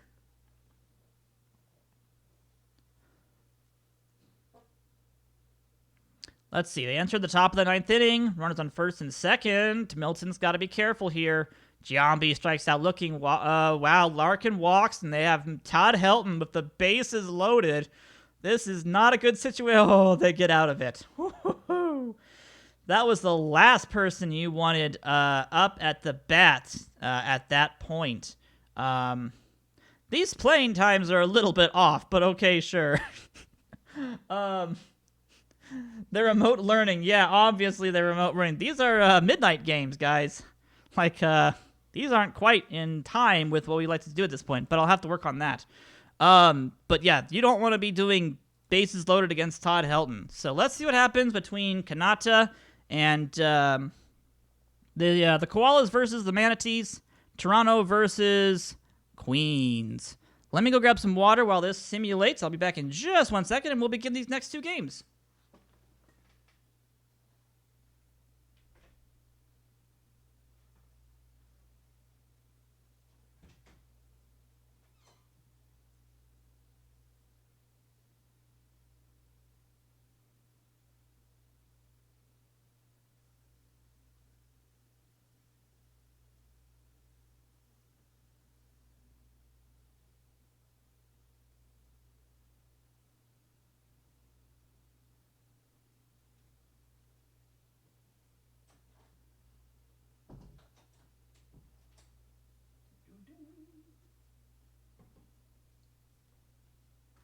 There we go, just in time.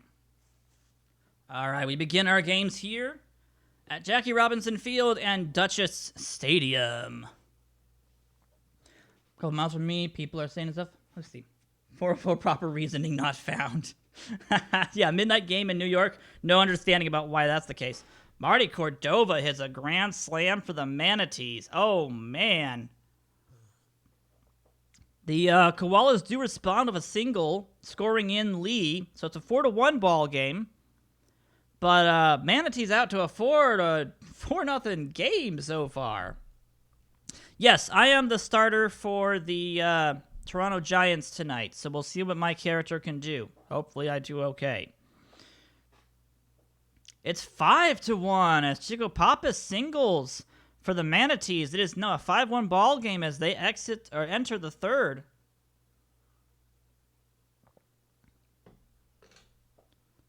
Pretty good job so far by the Manatees to keep the Kanata Koalas at bay. This is the team again that's got Pablo Sanchez. He walks, so they got a runner on first, but they can't. Oh, they picked him off at first base. Oh man, that's rough. The Giants have got a runner on first in the second as Andy Hayes has walked. Fielder choice for Polares. They got a chance to score a run here, but they will not. The Giants had an opportunity to be able to score some runs, but they couldn't get it through, unfortunately. We're still in the same positions, 5-1. Oh, nope, there we go. Queens have scored their first run on a double by Bobby McCoy. It is 1-0 Queens. It's still 5-1 as we enter the bottom of the 5th inning. In Kanata, though. 5-1. They've got runners on first and third, though. Chance to score for the Koalas. There's the runs they wanted. Ground out, fielder's choice, but an RBI, still a run scored. And it's 5-2. But not the runs they wanted, unfortunately. I hit you with a pitch you to metaphor. My apologies. My apologies. My apologies. I'm sorry. I'm actually going on my 7th inning at this point. I don't know why. but I went through 7, so that's cool. Oh, Pablo Sanchez has hit another solo home run. Nicely done. That's number 2 of the season for Pablo Sanchez. Frank Thomas answers with another solo homer, and the Koalas. The Koalas are coming back in the bottom of the 6th inning. Solo homers to Thomas and Sanchez. Brings them within 1, but they can't get anything more. So I end up going 7 innings, 1 run. That's not bad. I'll take that. I'll take that any day. Hopefully my Toronto Giants team can actually get some runs to back us up a little bit. Pablo has hit another solo home run, as does Captain Tennille, and the Koalas take a 6-5 lead. Wow. And the Queens-Toronto game ends 1-0. I get the loss on a very quality start. That's kind of sad. It is 6-5 as we enter the top of the 9th inning. The Manatees are down. They need a run to tie this at this point. Larry Walker grounds out, Coffin grounds out, and Pee Wee McGee can't get it done. That is your games for April 5th, Saturday. The Koalas win, thanks in part mostly to Pablo Sanchez, hitting 2 solo home runs. Good job by the Koalas offense of coming back and winning that game. The Manatees had this game under wraps after the 1st and 2nd inning, but they couldn't add anything on, and they lose it after being the majority winner of this game.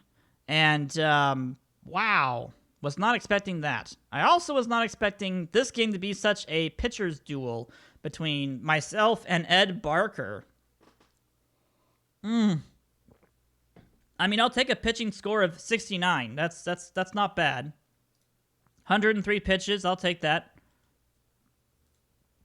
Good games all across the board, though, here for day number 2. Memphis beating Durham. Houston beats the Downey Ducks. Lansing ended up... Was that a comeback victory for Lansing? Yeah, 14 innings walk-off on the walk-off single for Trent Sizemore. So, good job all around for everybody on that day right there. Go to scores and see who our top performances were. Ed Barker from the Queens team.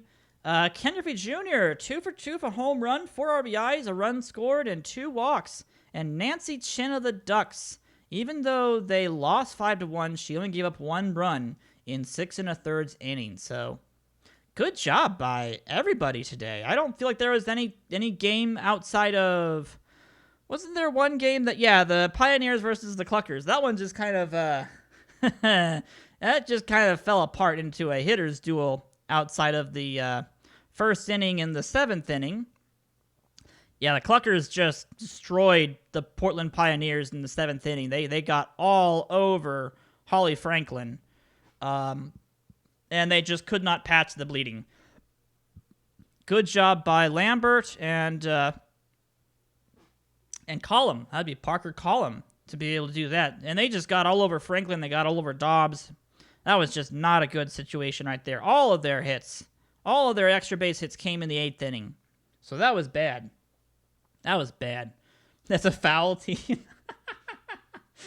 Oh, gosh. Yes, that was definitely a foul team. No thanks for that. So let's take a look at the standings really fast here now. I think I'm going to go ahead and simulate up until our special game, and then we'll just play that and call it good for the day, because I want to get through this a little bit faster than what we're doing. But so far, the Giants, Pioneers, and Manatees are 0-2. The Swatters, Kings, and Apollos are 2-0. I'm actually kind of surprised about that. I was not expecting that. Games number 3. Big matchups to look out for. Pedro Martinez versus Schnee. Dishnet's going up against Greg Maddox. That's the 1-1 Marmots versus the 1-1 Mythics. The Whistlers are looking for their 2nd win of the season. They want to tack a loss onto the Houston Apollos squad. Ooh, Randy Johnson versus Leah Wayne. The Coral Spring Manatees are still looking for their 1st win of the season. And we'll see Percy Pounder versus Jay Green. I don't think that the Giants are going to win that game, unfortunately. The Queens Nobles and Virginia Beach Captains are going at it. I have absolutely no care who wins that game. Angela Del Vecchio and Todd Xavier go for the Cluckers and Goats. That'll be fun. We'll have a 2-1 team at that point. The Swatters have Harding going up against Christina Beatty of the Squirrels. That'll be a fun game to see what happens there. And then Portland looks to take their first win as they are home against Lansing. So let's go ahead and take a look. I'm just going to simulate this one. I want to see what happens all the games today, because otherwise we'll be here all day, unfortunately. Mikey Thomas has a great day, but the Queens Nobles lose 9-8. Oh, man, they scored 4 runs in the top of the 8th inning. They just could not get it done. Coral Springs does get their first win of the season, beating the Memphis Kings 7-5. So that's a 2-0 team losing to an 0-2 team. Villegas and the Koalas keep their winning record, or their winning ways, as they take down Salem 4-0. No homers to Pablo, unfortunately, but a good day overall for their squad. Portland won 4-3, their first win of the season. Congratulations at this point. Good job, good job.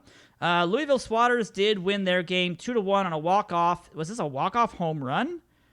Walk-off single by Pachasa against the Centennial Squirrels.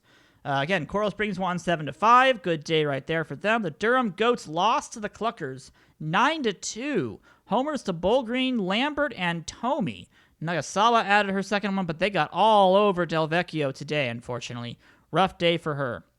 The Giants lost 3-2 against the Downey Ducks. That's kind of what I expected it to look like. Jay Green was player of the day. Good job on the offense, on the pitching staff for the Downey Ducks.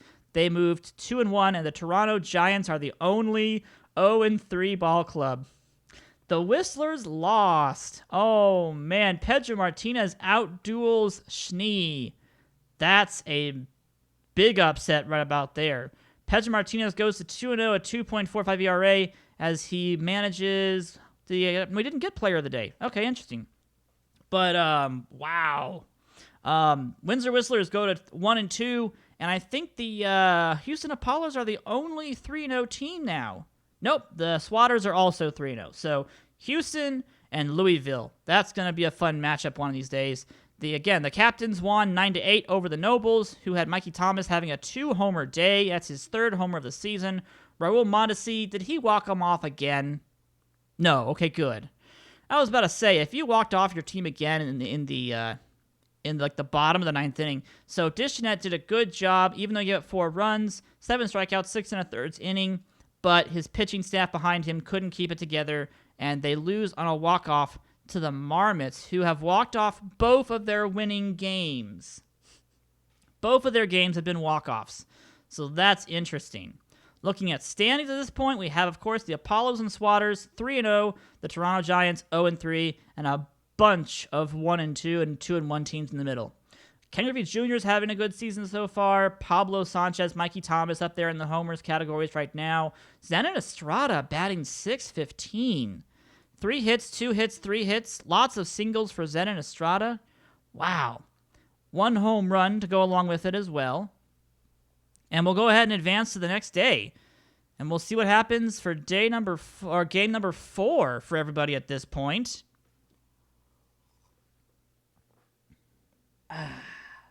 Yeah, the Mythics logo does kind of read like Mythies, which I don't know if I want to change that, but we'll see. My OBA is pretty good doing the Mythics, nothing batting 7th. Yeah, some of the batting orders are a little bit suspicious, but for this first season, we're just going to let the AI try to see what happens. Look at those graphs, guys. Those graphs are terrible. But yeah, Dandruff's had a good season so far.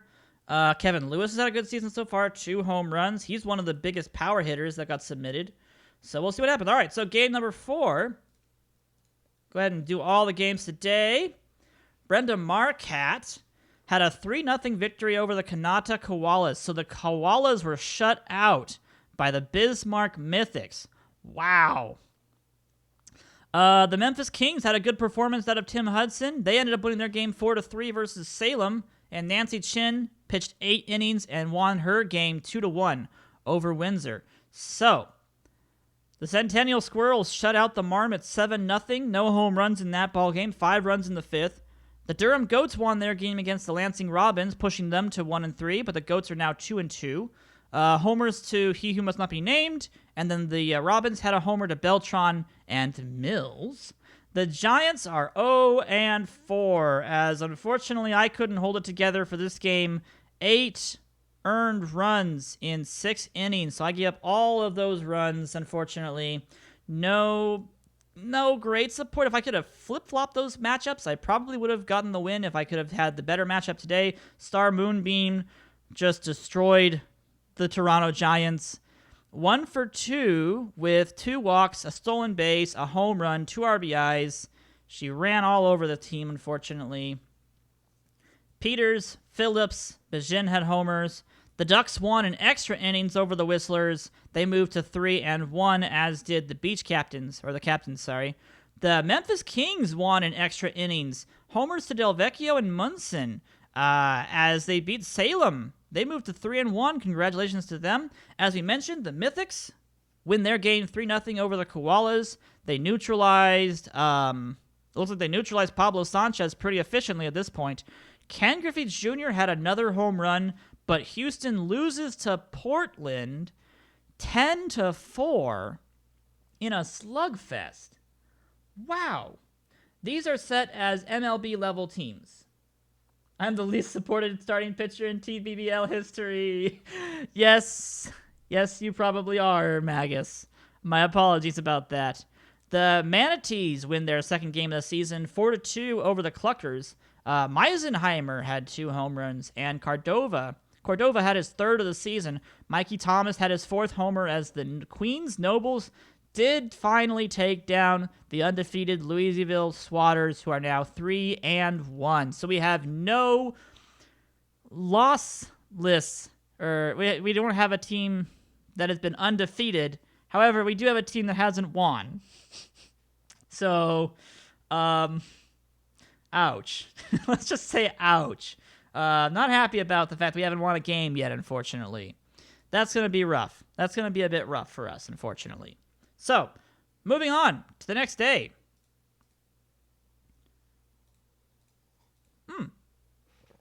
Sanchez got Player of the Week. He ended up going 4 for 8, 3 home runs, 3 RBIs, and 3 runs scored. Villegas did a great job of taking down Salem. Griffey hit number 400. And Jason Giambi got Player of the Week award for his Ducks. He had 7 hits and 9 at-bats, no homers, 1 RBI, but a good performance from Jason Giambi, bringing his batting average up to 500. Nicely done. So for today, we're going to be seeing the Louisville Swatters versus the Toronto Giants. We're not winning this game, guys. I'm sorry. That's just not happening. I don't think we're going to beat the Swatters. The Koalas are up against the Squirrels. Whistlers against the Portland Pioneers. Queens Nobles versus the Marmots. A lot of teams are 2-2. Mythics versus the Kings. Robins versus the Manatees. Cluckers versus the Warlocks. Ooh, we actually have a 3-1 versus 3-1 game. The Ducks and Captains going at it. Ooh, that'll be fun. And the Apollos versus the Durham Goats. Let's see what happens. And, we won. We won. Yes. Yes. 2-1. Louisville Swatters get outpitched by Percy Pounder. And the Toronto Giants offense comes alive just enough in the 6th inning to finally get them their first victory of the season. Congratulations to us. Schnee with the Whistlers had the best performance of the day as he held the Portland Pioneers to 0 runs. 3 hits, 13 strikeouts. Benjamin Abenduct, I'm going to keep calling him incorrectly, shuts out the Portland Pioneers. Homers in that game went to Fabtron, Gwynn Sr., Conine, Garcia Parra, and Maria Luna. So a good job right there. Yes, Toronto has won a game, finally. The Marmots won their game 5-2 on a comeback in the 8th inning. Raul Mondesi hits his 3rd homer of the season to help them win that game against the Queens Nobles. The Koalas lose their game. They only had a homer by Billie Jean Blackwood in the 4th inning as the Squirrels behind Beatty just completely destroy them, 6-1. Sean Green had a good day. He had a double, a homer, 5 RBIs, and 2 runs scored. Percy Pounder of the Giants had player of the day number 3. The Mythics won their game against the Memphis Kings 5-3. Good job by Dishnet. He gets his second win of the season. Homers to Alfonso Soriano and Luke Gofanen. You outpitched Leo Wayne, which is a good accomplishment, going 6 innings, 2 runs, 9 strikeouts. A good performance by Dishnet. Good job right there. The Cluckers needed extra innings, but they did top the Salem Warlocks 4-1. I kind of hoped the Warlocks would have won that, but okay, sure. The Cluckers moved to 3-2. Lambert hit his 3rd homer of the season, and the Apollos behind Pedro Martinez defeated Angela Del Vecchio. Pedro Martinez himself hitting a solo or a home run at this point behind Sean Green. Pujols was one of the solo homer hitters for the Durham Goats. The Houston Apollos moved to 4-1, and they will be joined by Jay Green and the Downey Ducks, who had to do a comeback victory in the 8th inning to win the ball game against the Virginia Beach Captains. Pete Wheeler hit a homer, I'm assuming in the either 1st inning or the 4th inning or 8th inning, I believe. But Jay Green moves to 3-0 with a 1.71 ERA. That's pretty good, guys. That's pretty good. So that's an interesting way to end that week at that point. We're moving into Sunday, and we'll be having a couple different matchups. Let's review standings really fast. So we have 2 teams at 4-1. That's the Ducks and the Apollos. We have 3 teams at 1-4. That's the Warlocks, the Robins, and the Giants. So today, we're going to be looking at seeing... Okay, so we are going to have 2 of the 1-4 teams playing against each other. That's going to be Kenny Kawaguchi and Pico de Gallo going for Salem and Lansing. Where are they? Where's our team? The Giants are going up against the Murfreesboro Marmots. That's going to be Delgado versus Alex Murray. We'll have the Kings and Squirrels, 3-2 teams going at it. The Manatees take on the Apollos. Nice. The Nobles are taking on the Koalas. That'll be a fun game to see if Pablo Sanchez gets more homers there. The Goats take on the Whistlers. Both teams are 2-3. That's Maria Luna versus TJ Lauerman. The Ducks are up against the Pioneers. That's interesting. The Pioneers are all or nothing. They either hit a lot of homers or they hit nothing. So this will be an interesting game for Nancy Chin and the Downey Ducks to see if they can keep moving forward. The Swatters and the Captains are going at it. They're 3-2. And then, of course, the last 2 teams, of course, we mentioned the Warlocks and Robins are both 1-4. Chance for for either team to finally get out of the bottom basement. And then the Bismarck Mythics are taking on the Kansas City Cluckers at Barnyard Park. That's Marquette versus Bull Green. So let's go ahead and take a look at these games. Let's see how it goes. So the Mythics had a pretty good day, guys. Homers to Alex Rodriguez, Kevin Lewis, Alex Fox. They win their game 16-2. You know, just a pretty nice butt whooping at 16-2. Andrew Fox, player of the day for the entire day. Maya Woodruff, 2 for 4, 2 home runs in the 6-2 victory for Lansing. So the Lansing Robins took down the Salem Warlocks 6-2. Woodruff had 2 homers. And then Fabic going 4 for 4 with a double and a home run in his game against Memphis. Wow. But yeah, the Mythics just taking it to the Cluckers, unfortunately. The Ducks did win their game 3-1. That moves them to a 5-1 record at this point. The Louisville Swatters lost their game to the Virginia Beach Captains. Homers to Ann Frazier didn't do enough, as Rollins, Guerrero, and Wasarsis ended up helping them win that game 11-7. The Whistlers lost their game to the Goats. The Goats will move to 3-3. Pujols hit his 2nd homer of the season, and the Koalas lost their game as Mikey Thomas and Barker of the Queens Nobles won 4-1. His 5th homer of the season for Mikey Thomas. He definitely has the slugging power to be able to do that. There's Fabic. Fabic, you had a good day today. Good job. Can you check the box scores for Louisville versus Virginia? Sure. Let's take a look at it real fast. So this was an 11-7 baseball game. Both teams left on base. A good amount of players. A couple errors for Louisville, unfortunately. Not a lot of hits. It must have been a lot of... I mean, only 10 hits, 2 walks. But the homer to Frazier was mostly the only extra base hit they had all game. So Wasarsis had a bunch of singles given up, but it wasn't that bad. Shooter McGavin did not have a good day, though. Not a good day for McGavin, giving up a couple of home runs. Vlad Guerrero, Rollins, and Wasarsis. That was a total of 4 runs right there.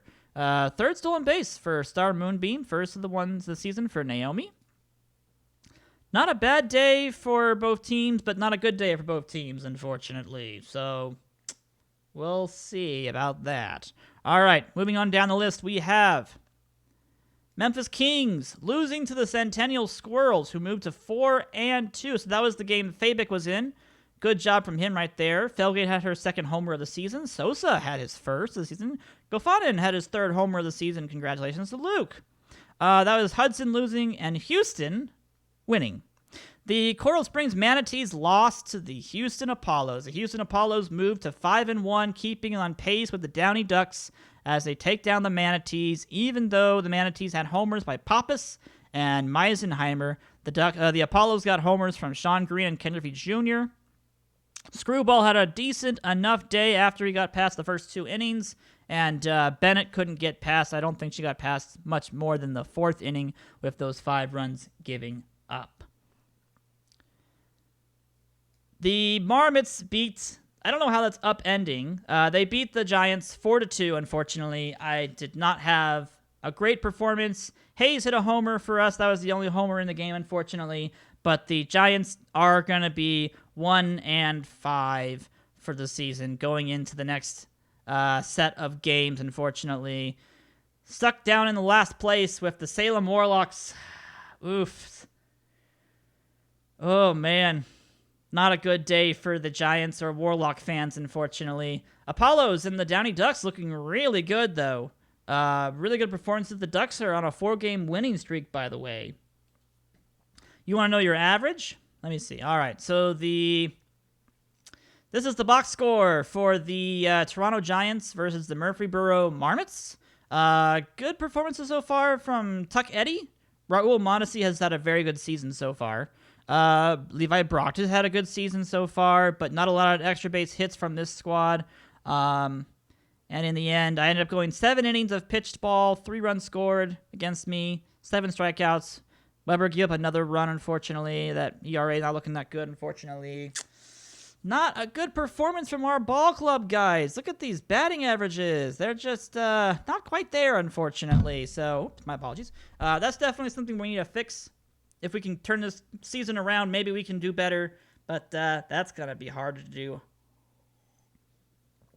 So, moving into the next season, or to the next week of games, I believe, we're going to be looking at Houston and Downey. We want to see when they play against each other next, because that's going to be the fun game. And April 29th is our big game of the season, the one that we have to watch out for. So I think what we'll do, you know what, I'll go for it. We'll go for it. We'll watch that game, because I want to see what happens when DishNet plays up against the best submitted pitcher we have. The 2 best submitted pitchers, I want to watch that game. So we're going to do that. Yeah, Brock can't carry that offense alone, unfortunately. Park factors? There are some park factors that are very negative against hitters. That is true. That is very true. Okay, any big games today? The Koalas versus the Giants. That's Pablo Sanchez versus Brock and yours truly. We're going to see the Mythics versus the Robins. We're going to see Squirrels versus the Cluckers. The Nobles are up against the Kings. There we go. There's our royalty matchup that I was interested in. Leah Wayne versus Tiffany Bosworth. The royalty matchup at Memphis. Salem's going up against Houston. So I'm pretty sure Houston's going to win this, guys. Gonna assume Houston's going to win this.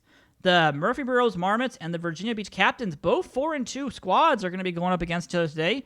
That'll be fun to see what happens about that game. The Ducks are playing the Swatters. They're going to try to go to 6-1.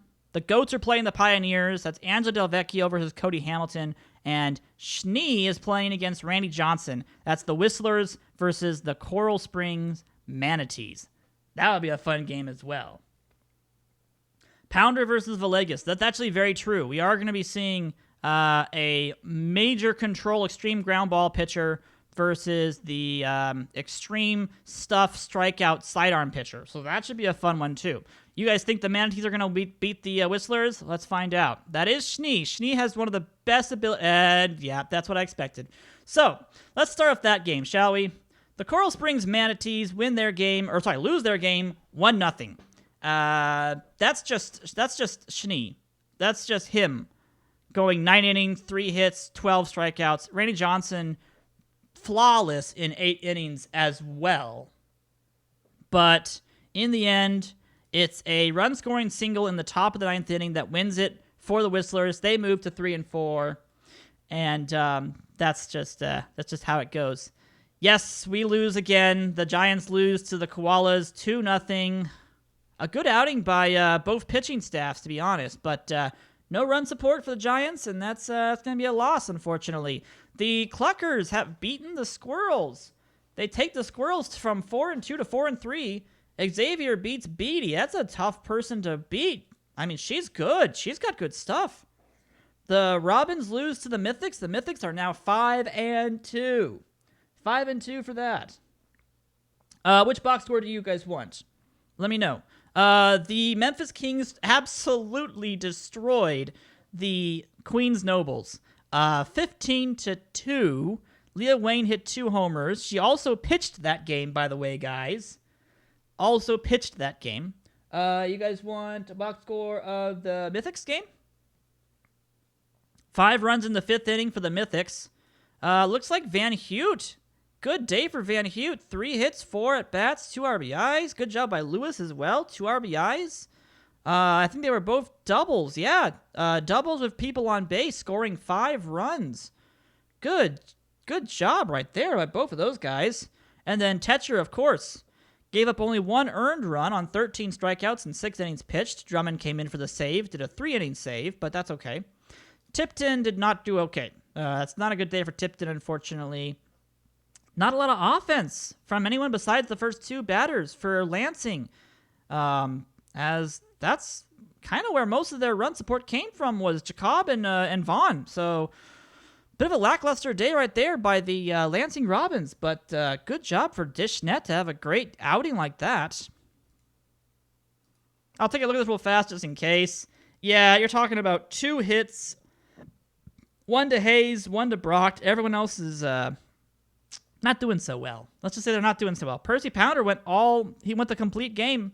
2 earned runs, 9 hits, 6 strikeouts. Just got to get run support. You don't get run support, you're not going to win ball games. That's just how it is. The Apollos did win their game against the Warlocks 2-1, just barely eking past them. The Beach Captains and Abbott beat Greg Maddox 6-2. Homers to Floyd and Peters there. By the way, Shovel Bryan had his 3rd homer of the season, so that's impressive as well. The Goats won their games 5-1 against the Pioneers. So the Pioneers continue to just kind of not do very well. Pujols had his 3rd homer of the day. Del Vecchio finally had a good performance and is doing a good job. I know, Vijay. We're all trying our best. We're all trying our best at this point. The Manatees lost to the Whistlers. We talked about that game already, to be honest. And the Downey Ducks beat their rivalry against Louisville Swatters 3-2. That was Jay Green having a good outing against Angelique Harding. So the standings as of the 22nd look like this. The Apollos and Ducks are 6-1. The Warlocks and Toronto Giants are 1-6. We have 2 teams 2-5, a couple teams that are 3-4, only a couple teams at 5-2. The Mythics and the Captains keeping up with the competition at this point. So gotta see some better performance from the Manatees, the Swatters, and the Whistlers. Those are the 3 teams that I'm surprised are this low at this point. They are actually much better teams than this. For pitching-wise, Ed Barker has the best ERA after 3 games started. We actually need to go through 1 more game, so let's actually first do that. This will be the last week we simulate, and then we'll play 1 game and end the stream. So today's games are going to be the number 2 starting pitchers. So we have Memphis versus Toronto, Centennial versus Lansing, Louisville versus Murfreesboro, Downey versus Durham, Canada versus Virginia Beach. Houston is going against the Mythics, 6-1 versus 5-2. Screwball versus Marquette. We're also going to see, of course, today the Manatees versus the Pioneers, Holiday and Bennett, the Warlocks versus the Whistlers. That should be an interesting matchup. Maria Luna versus Kenny Kawaguchi. And then we'll have the Barker Queen Nobles and the Kansas City Cluckers with Bull Green going off as well. So this is the best ERA pitcher right now, Ed Barker, 0.81 ERA. So let's see if the I don't know, man. I don't think we're gonna beat the Kings either. I'd have to have a really, really impressive day and good backup offensive support. I don't think we're going to do it, but let's find out. Personally, I'm more interested if the Mythics can take down the Apollos. That would be the bigger game that I want to see. They do not. The Apollos will advance to 7-1 as the Mythics lose 5-3. The Kanata Koalas, though, behind the fourth homer of Paulo Sanchez, a couple homers to Thomas and Burnitz, will go to 4-3. They'll win their game 4-3. So the Koalas are 4-4, and the Virginia Beach Captains dropped to 5-3. So both of our 5-2 teams have dropped. We scored runs. Yes, we did. The Toronto Giants win their game 7-4. It wasn't a victory for yours truly, but at the same time, I'm okay with that. Hayes was player of the day. Keisha Phillips had homers. Felgate and Munson had home runs. I don't think I went past 5 innings. No, I did. I got 6 innings, 4 earned runs, 7 strikeouts, 2 homers given up. But we win our game in the 8th inning, coming back to win the ball game 7-4. So finally, we beat another team. It took us forever. The Lansing Robins won their game 8-6 over the Squirrels. The Swatters won their game against the Marmots. Wow. It took extra innings for both of those two ball clubs to get their games resolved, but 8-7, Swatters win. 8-6, Robins win. Wow. You want to see the Swatters games box score? Certainly. This is the box score for the Swatters. Swatters, I believe, are on the right. Yes. Good performances from Annie Frazier, Troy Gloss, Heather Quinn. Hits all around, to be honest. They would have gotten points for that kind of a performance. Raul Mondesi had his first 0-for-4 with 4 strikeouts baseball game. Wow. For as hot as he started off this season, he has cooled down extensively.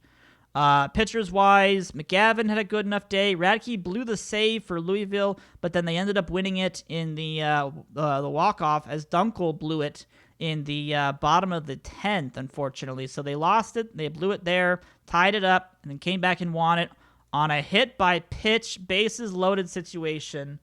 Oh, my gosh.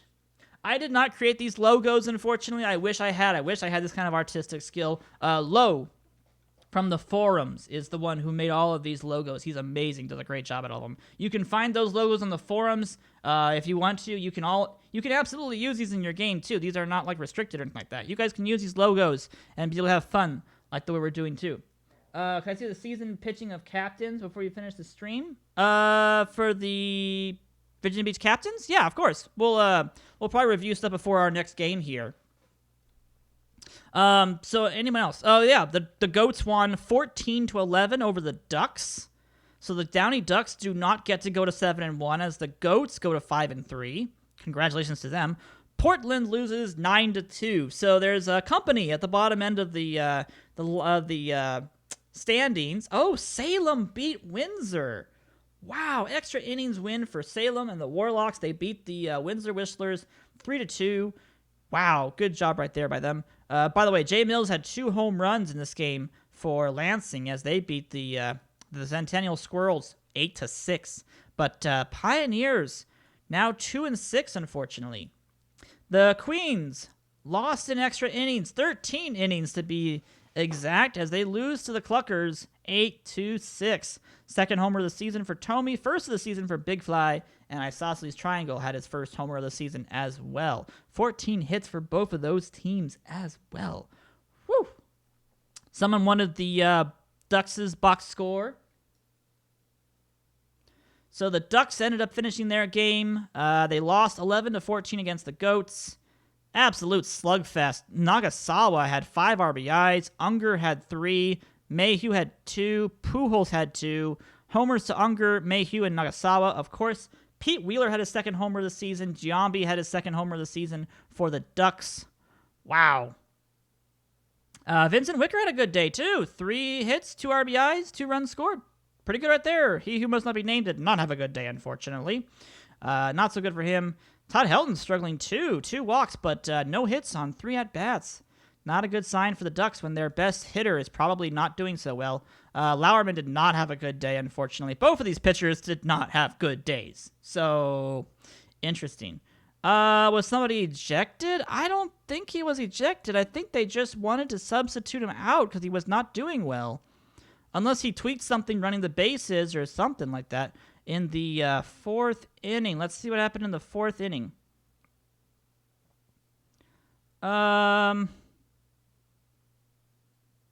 She was put in as a substitute defender.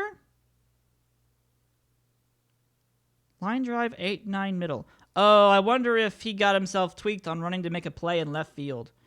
I bet you he probably tweaked something in the outfield. While we don't have injuries, in this game, you can still get pulled out of a game because of an injury. You just don't get the injury afterwards. You do have to get replaced. So that probably destroyed the Ducks' chances of being able to have a good game, unfortunately. You want the quick start? Would you like the quick start with the which link? Do you want the link for the quick start with it before or after the draft? Lame duck. Yeah, that's kind of how it was. So I guess for now, the standings, the Houston Apollos take the lead. 7-1 is their record as they are on a 4-game winning streak at this point after the draft. Absolutely. Let me get you that link here real fast. You want after draft. There you go. That is the quick start that you can do for after the draft. You can download that and have fun. Someone wants the Manatees. Manatees box score. All right, hold on. Let me grab the Manatees box score really fast here as well. Where did they go? There they are. That was a 9-2 victory over the Portland Pioneers. Pee Wee McGee had a good day, it looks like. As did Beatdown and Schlabatnik. So good day overall for all those guys. Walker has not been very good. 3 strikeouts in 5 at-bats today, unfortunately. But overall, not too bad. Hoffman has not performed well. I don't know why, but Hoffman has not performed well. Rose has performed okay, but the pitching staff, not good enough. Holiday, Franklin kind of blew up, unfortunately. Bennett had a good day, and Kaufman came in to close it down. Good base running from the Manatees, though. Walker had his 3rd stolen base. Slobotnik has gotten up to 6. Pappas has gotten up to 3 with 2 stolen bases for the day. Errors for Dobbs and Piazza. Wow. Not so good, unfortunately. All right. The last thing for the day, and I don't know if I have time for this. Let me see. 2 hours and 13 minutes already. Woof. These just take so much longer than I anticipate. But going up to the April 29th day, this is the big one. Abinduct versus Ryan Tetcher. This is the one we wanted to be able to watch if possible. I may have to do this next week, unfortunately. Let me see. Let's see. I'd like to watch all of it. It really does fly when you're having fun, unfortunately. So I want to keep this as close to doing this, not up close to 3 hours again if possible. Because if we do a game and we actually watch a full game, it's going to be 3 hours. So I think what I'm going to do is I have to leave this off until next week. So you guys have a teaser for what we will do next week, which is going to be watching this game and then simulating another month. Because that's what we're basically doing every single stream. We will be simulating an entire month of the Backyard Baseball League. So we will hold off on that. Go to standings and review some statistics for all you guys who want to see your players. If you have questions about your team, fire away. Let me know what you want to see. And we'll go and review stuff. Kings pitching staff. Absolutely. Currently, the Kings pitching staff looks like this. Hudson and Leo Wayne both have 4 starts. Hudson's actually performed better, even though the batting average is a little bit higher up. The ERA is a bit lower at the moment. Felgate's done okay. They have not used Whitney Singh yet as a relief pitcher, as they've been pretty much good to go with Crockett and Hall and Felgate. Those are pretty good ones at this point. I definitely do not want to see my player. Ouch. Ouch. Oh man, yeah, I don't want to see. I don't know if I want to see the Giants. Unfortunately, they are not doing well. Let's just say. Trade deadline's already passed. We don't have trading in this game. Greg Vaughn had a good day. Fabic had a good day. Evan Duckday had a good day. Kyle Hopkins Jr. had a good day. And Jay Mills got Player of the Week honors. What else do we have? Captain's batting stats. The Virginia Beach Captain's batting stats look like this. Currently, I would say if we sort it by OBP, or we could just even do it by OPS. So the best hitter so far for them is JD Epps. Greg Peters is not doing too bad either. 2 home runs, 9 RBIs. He actually leads their team in RBIs. 343 batting average. Doing a pretty good job so far at this point, too, to be all honest. Cliff Floyd has actually done better than I expected him to be. He does not have a lot of contact, so that's actually really good to see him doing that well. Definitely needs some more production from Naomi Murray and probably from Vlad Guerrero. I don't think he's doing as good as they really want him to be able to do. This team could definitely be a contender, though. Definitely could be a contender. Captain's pitching too. All right, certainly I can do pitching as well. This is the pitching staff for the Captains right now. Middleton and O'Connor have not fared so well out of the bullpen, but Earl Abbott's done very well in the pitching rotation so far. Jessica Wasarsis has actually won 3 of her 4 starts, even though she has a 4.61 ERA. And Rex Fuller has had 2 saves that have been flawless, pretty much flawless at this point. So a good job so far all around at this point.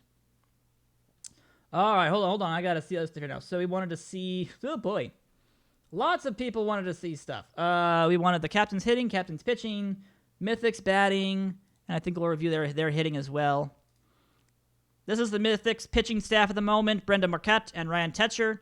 Tetcher has done fairly well, actually, keeping the walks down. The strikeouts are high. People are just getting a better BABIP against him for some unknown reason, even though his whip is 0.9. He's doing fantastic.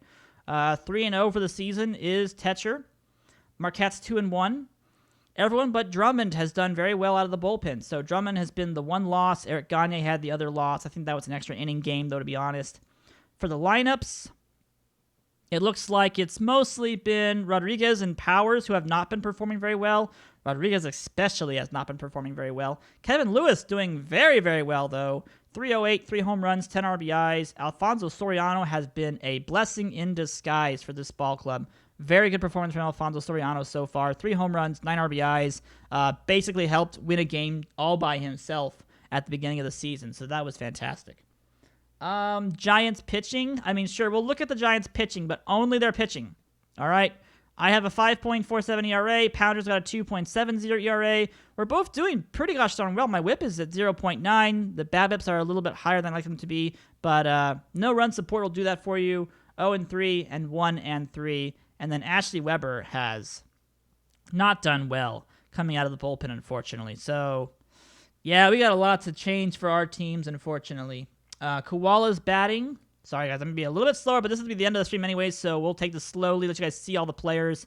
Koala's batting looks like this. We're very impressed by Pablo Sanchez so far. 4 home runs, 5 RBIs, 303 batting average, 11 strikeouts, so he is striking out a little bit, but he's definitely been Pablo Sanchez. Frank Thomas has been backing him up quite nicely. Captain Tennille's been doing very well. A lot of good batting averages outside of Jeremy Burnitz and Billie Jean Blackwood, who are both basically sluggers. They're both basically sluggers at this point. Memphis hitting. Let's go to Memphis really fast. Sorry, guys, I have to read chat behind the times, I'm afraid. Dante Robinson has not done well. Neither has Derek Jeter, although, I mean, technically 243 is not bad. 282. I feel like his BABIP might be a bit lower than it should be, but Cade Munson has been a great player so far.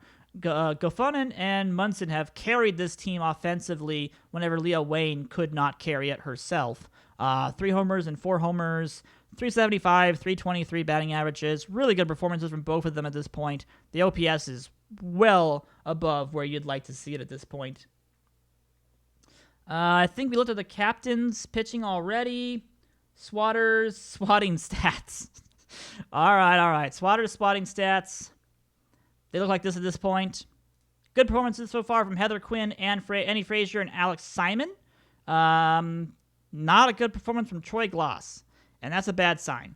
You get Troy Gloss. Computer Nerd's done okay on the OBP, but the power's not there, which is true because he has no power.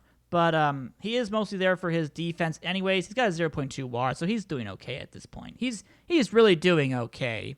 Everyone else has been doing kind of average. They're 4-4, which is making sense. They're average. So, interesting. Robin's hitting. Go and grab the Robins really fast at this point. Their hitting is doing okay. Mills has had a good season so far. Greg Vaughn has had a resurgency. Carlos Beltran's done okay. Chipper Jones has done okay. And Cobb is actually batting 306, so he's actually been doing pretty good. 0.4 WAR. But Nick Lundstrom has not done well so far. Neither has Trent Sizemore. So we'll have to hope and pray they can catch up at this point and do a better job. Giants hitting. I don't think we've looked at Giants hitting. I know we don't want to look at Giants hitting, but we'll glance at it for a split second here. So that's the problem right there. You have Morris has done terrible. Peavy's a negative. Bacon Bits is at 52. Bajin's at 67. Delgado 69. Phillips, Brock, and Hayes are the only three people who have done pretty well, but they've got time to bring it around. So you know what? They've got time to bring it back and do a good job. So yeah. Gorgo, all you have to do is sign up with the account and link them. You don't actually have to be signed in on the challenge website to be able to get cards. All you have to do is sign in once, link the account, and it will automatically notice whenever your username is watching a video live here on Twitch. So all you have to do is that. Let's see. Majorly Ducks fans. Yeah, I think the Ducks are definitely one of the bigger teams that people like to see. The Cluckers. People wanted to see the Cluckers really fast. Hold on. Where are they? There they are. The Cluckers hitting looks like this. Bad performances from Column, Nay, and Tomey so far, but they've had great performances from Beltre and Cappy. Kaz Cappy's been great so far, getting on base and then being driven in by the rest of his squad, which is Jim Tomey, Rough Cut. Lambert's done very well when he plays in the field, actually. He's been doing very well, so that's cool to see at this point. Robbins pitching. Why would you click that? I'm sorry, I had to look at it at least just for a split second, okay? All right, I had to do it for just at least one quick second. At least one quick second. You've only gotten 4 drops? That doesn't sound right. I may have to review that with Rich for you guys. I'll review it after I'm done here, and I'll make sure it's working correctly. Was there anybody else that wanted to see something else? I see Robbins pitching. Let's at least look at the Robbins pitching really fast. That would be DeGallo, Tipton, Potter, Tikojo, and Sally Dobbs. So far, Tikojo's done great. No runs given up in 6 innings, 6 2/3. Good start from Tipton. DeGallo has a little bit to prove, but I think that's mostly just because his whip is so high at the moment. His walks are at 2.2, so definitely could see a little bit of a jump from him, but not too bad. Needs some Metamucil for droppings. Koala's rule, all else true. The goats. Someone wanted to see the goats. I don't think we looked at the goats yet. Yeah, they have bad pitching staff right now. Lauerman and DeVecchio have a lot to prove. They're both pretty good, too, so they should bounce back from this. Their bullpen has been pretty good. Otherwise, their offense... How has the offense done? Nagasawa has been amazing. Pujols is on fire. Richardson's done well. Unger's done okay. He who must not be named has not done very well. And Benjamin Mayhew hasn't done as well, but he's a defensive player, so not a problem there. That's defense. That's how it's supposed to be. All right, last one. Squirrels. Pick up the guy who's been mild? Har. I believe we just looked at the Robbins pitching, actually. I think we just looked at that. I think that was literally the team I just had up on the screen, actually. That was, No, that was the Goats. Robbins' pitching staff was Pico de Gallo and Tipton. Yeah, so we just looked at them. Someone wanted the Squirrels. That's right. Squirrels. So that's Betty and Houston, Bluer, Mayer, Levine. Their pitching staff has been pretty gosh darn good. They're 4-4, so I'm assuming their offense has not been as good. Yeah. Houston's down. Simon Peters a bit down. Beatty's down. Bluer's down. Hasselhoff, of course, is down. Thumper McThumpers has not performed well. No home runs yet. He's got to get those up. But the defense is going to keep you alive, and that's fine. But definitely need to get up a little bit higher on this list. But Fabic and Rory T have been just killers across the board against everybody else in this league. Wow. A 0.6 WAR, and then Rory T has a 0.9 WAR right now. 406 batting average. I think that must be the leader. That must be the leader at this point. Let me see about leaders real fast. So we'll check leaderboards for statistics, check the standings one more time, and then we're done. So Jason Giambi leads the league in batting average. Eddie, Kawaguchi, Morgan, and Rory T are all tied for second at a 406. Mikey Thomas leads the league in home runs with 5. A lot of people have got 4 or 3. Pablo Sanchez right behind him. Cordova has the most RBIs with 12. That's interesting. Nagasawa has the best slugging percentage. Lewis has the best on-base and slugging percentage. Rory T has the best WAR for a hitter at 0.9, tied with Jason Giambi. Nagasawa and Lewis right behind him. Pete Wheeler are behind them, and Pablo Sanchez at 0.7. At bats currently goes to Andrew Fox with 39.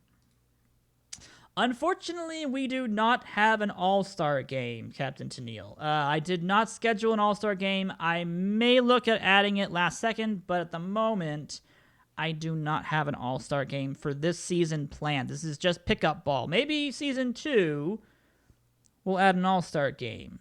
Yes, you did miss the misery of the Giants hitting, thank goodness. The Ducks batting, I think we already covered them as well. It's basically, it's Jason Giambi. It's basically Jason Giambi for the Ducks. That's just the way it is. Star Moonbeam has the most amount of runs with 11. She gets on base and scores every single time. Schlabotnik has the most stolen bases with 6. Fred Benson has been caught 3 times stealing, as has Stephanie Morgan. Wow. Star Moonbeam has 4 stolen bases, of course. Strikeouts, Richie Sexton has got 20. That's not the list you want to be on right now. Base on balls, Cass Cappy's got 7. Sack hits, Kurt Schilling's got 4. Lauerman's up on that list as well. Sacrifice flies, Beatdown has got 2. Extra base hits, Kevin Lewis, Nagasawa, Mikey Thomas all have 7 of those. Win probability added. Yes, Mondesi at the beginning of the season practically won 2 games by himself. So his win probability added was immense. Practically an entire game won just by Raul Mondesi's lonesomes. Let's take a look at pitching real fast. We'll review standings, and then we will wrap this episode up at 2 hours and 30 minutes. Yeah, if you guys think we broke the packs, I'll check it with Rich and see what we can do about that, if it's broken or something else. Otherwise, ERAs go right now to Francis Bluer, a relief pitcher. Otherwise, it's Schnee, Benjamin Abenduct. Ed Barker ended up dropping, having his ERA inflate to 1.61. So we'll eventually see our big matchup next week, which is going to be Tetcher with his 3.33 ERA, 24 innings pitching against Abenduct, who has 34 innings pitched and a 1.32 ERA. So we'll definitely be looking at them. Green and Martinez are tied with the wins leaderboard right now with 4. Sturgis has got 6 saves. 6 saves. Whew. Who has the worst ERA? Yes, I can review worst ERA as well. Abendukte has not walked a single batter yet. Bullgreen's given up the most homers, 7 against him. Walked in hits per innings pitched. That's, of course, it's going to be a lot of Benjamin right now. A lot of they're going to be Benjamins. Nick Jay has the most amount of holds with 3. Quality starts 4. Of course, there are a couple 4s, though. Beatty and Martinez have both got 4. Opponent's batting average, Marina Ralph has a .138. Wow. That's actually impressive. Let's take a look at pitching stats and who has the worst ERA at the moment. Holly Franklin, Chucky Flinder, Mickey O'Connor, Ronnie Dobbs, Wing Quan, Linda Potter, Bobby Bolgren all have pretty much 8+ ERAs at the moment. So these are all pretty bad. You shouldn't have to sign in, Gorgo. All you should have to do is sign in once, link the account, and then you should be good to go. You do not have to be signed in all the time to be able to do that. So the one time you do it, it should be all set. The packs seem to be all clogged up. I'll have to go in and take a look at those myself then. Yes, if you need to check that, you can go to your Twitch settings and check your connections. Yep, that is correct. All right, so let's take a look one last time at the standings, guys. So this is the first month of the Backyard Project. The Houston Apollos take a 7-1 lead over everybody else in the league. There are 3 teams at 2-6. As the Giants and Warlocks finally get out of last place, tied, and now they're tied for last place with another team, so they're not still technically out of last place. But the Durham Goats are resurging, the Kansas City Cluckers are resurging, and the Mythics have been very impressive so far at this point. So we'll see if the Apollos and the Ducks can continue to do as well as they have been doing so far. Personally, I don't think the Houston Apollos can keep it up. I think the Ducks have a better offense, and I think their pitching staff is just a little bit on par with the Apollos, because the Apollos is Pedro Martinez. So I think the Apollos are going to lose first place down the road, but that's just me. Anywho, that's it for this evening, ladies and gentlemen. Thank you so much for watching. Thank you for also being here for the tournament before this as well. This has been almost 6 hours of nonstop OOTP content, and I know for some of you guys a Saturday is a day off, so hopefully you guys enjoyed this. And this has been episode 2 of the Science Saturday streams. If I can get this ticker off really fast. There we go. Nope, not that one. That one.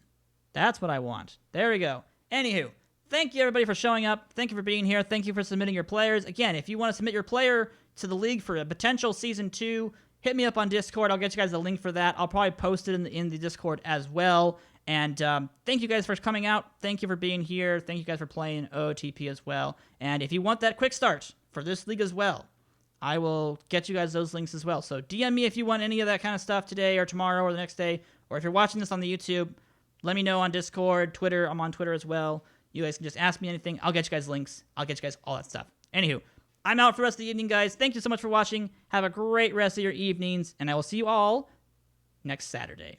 Bye-bye.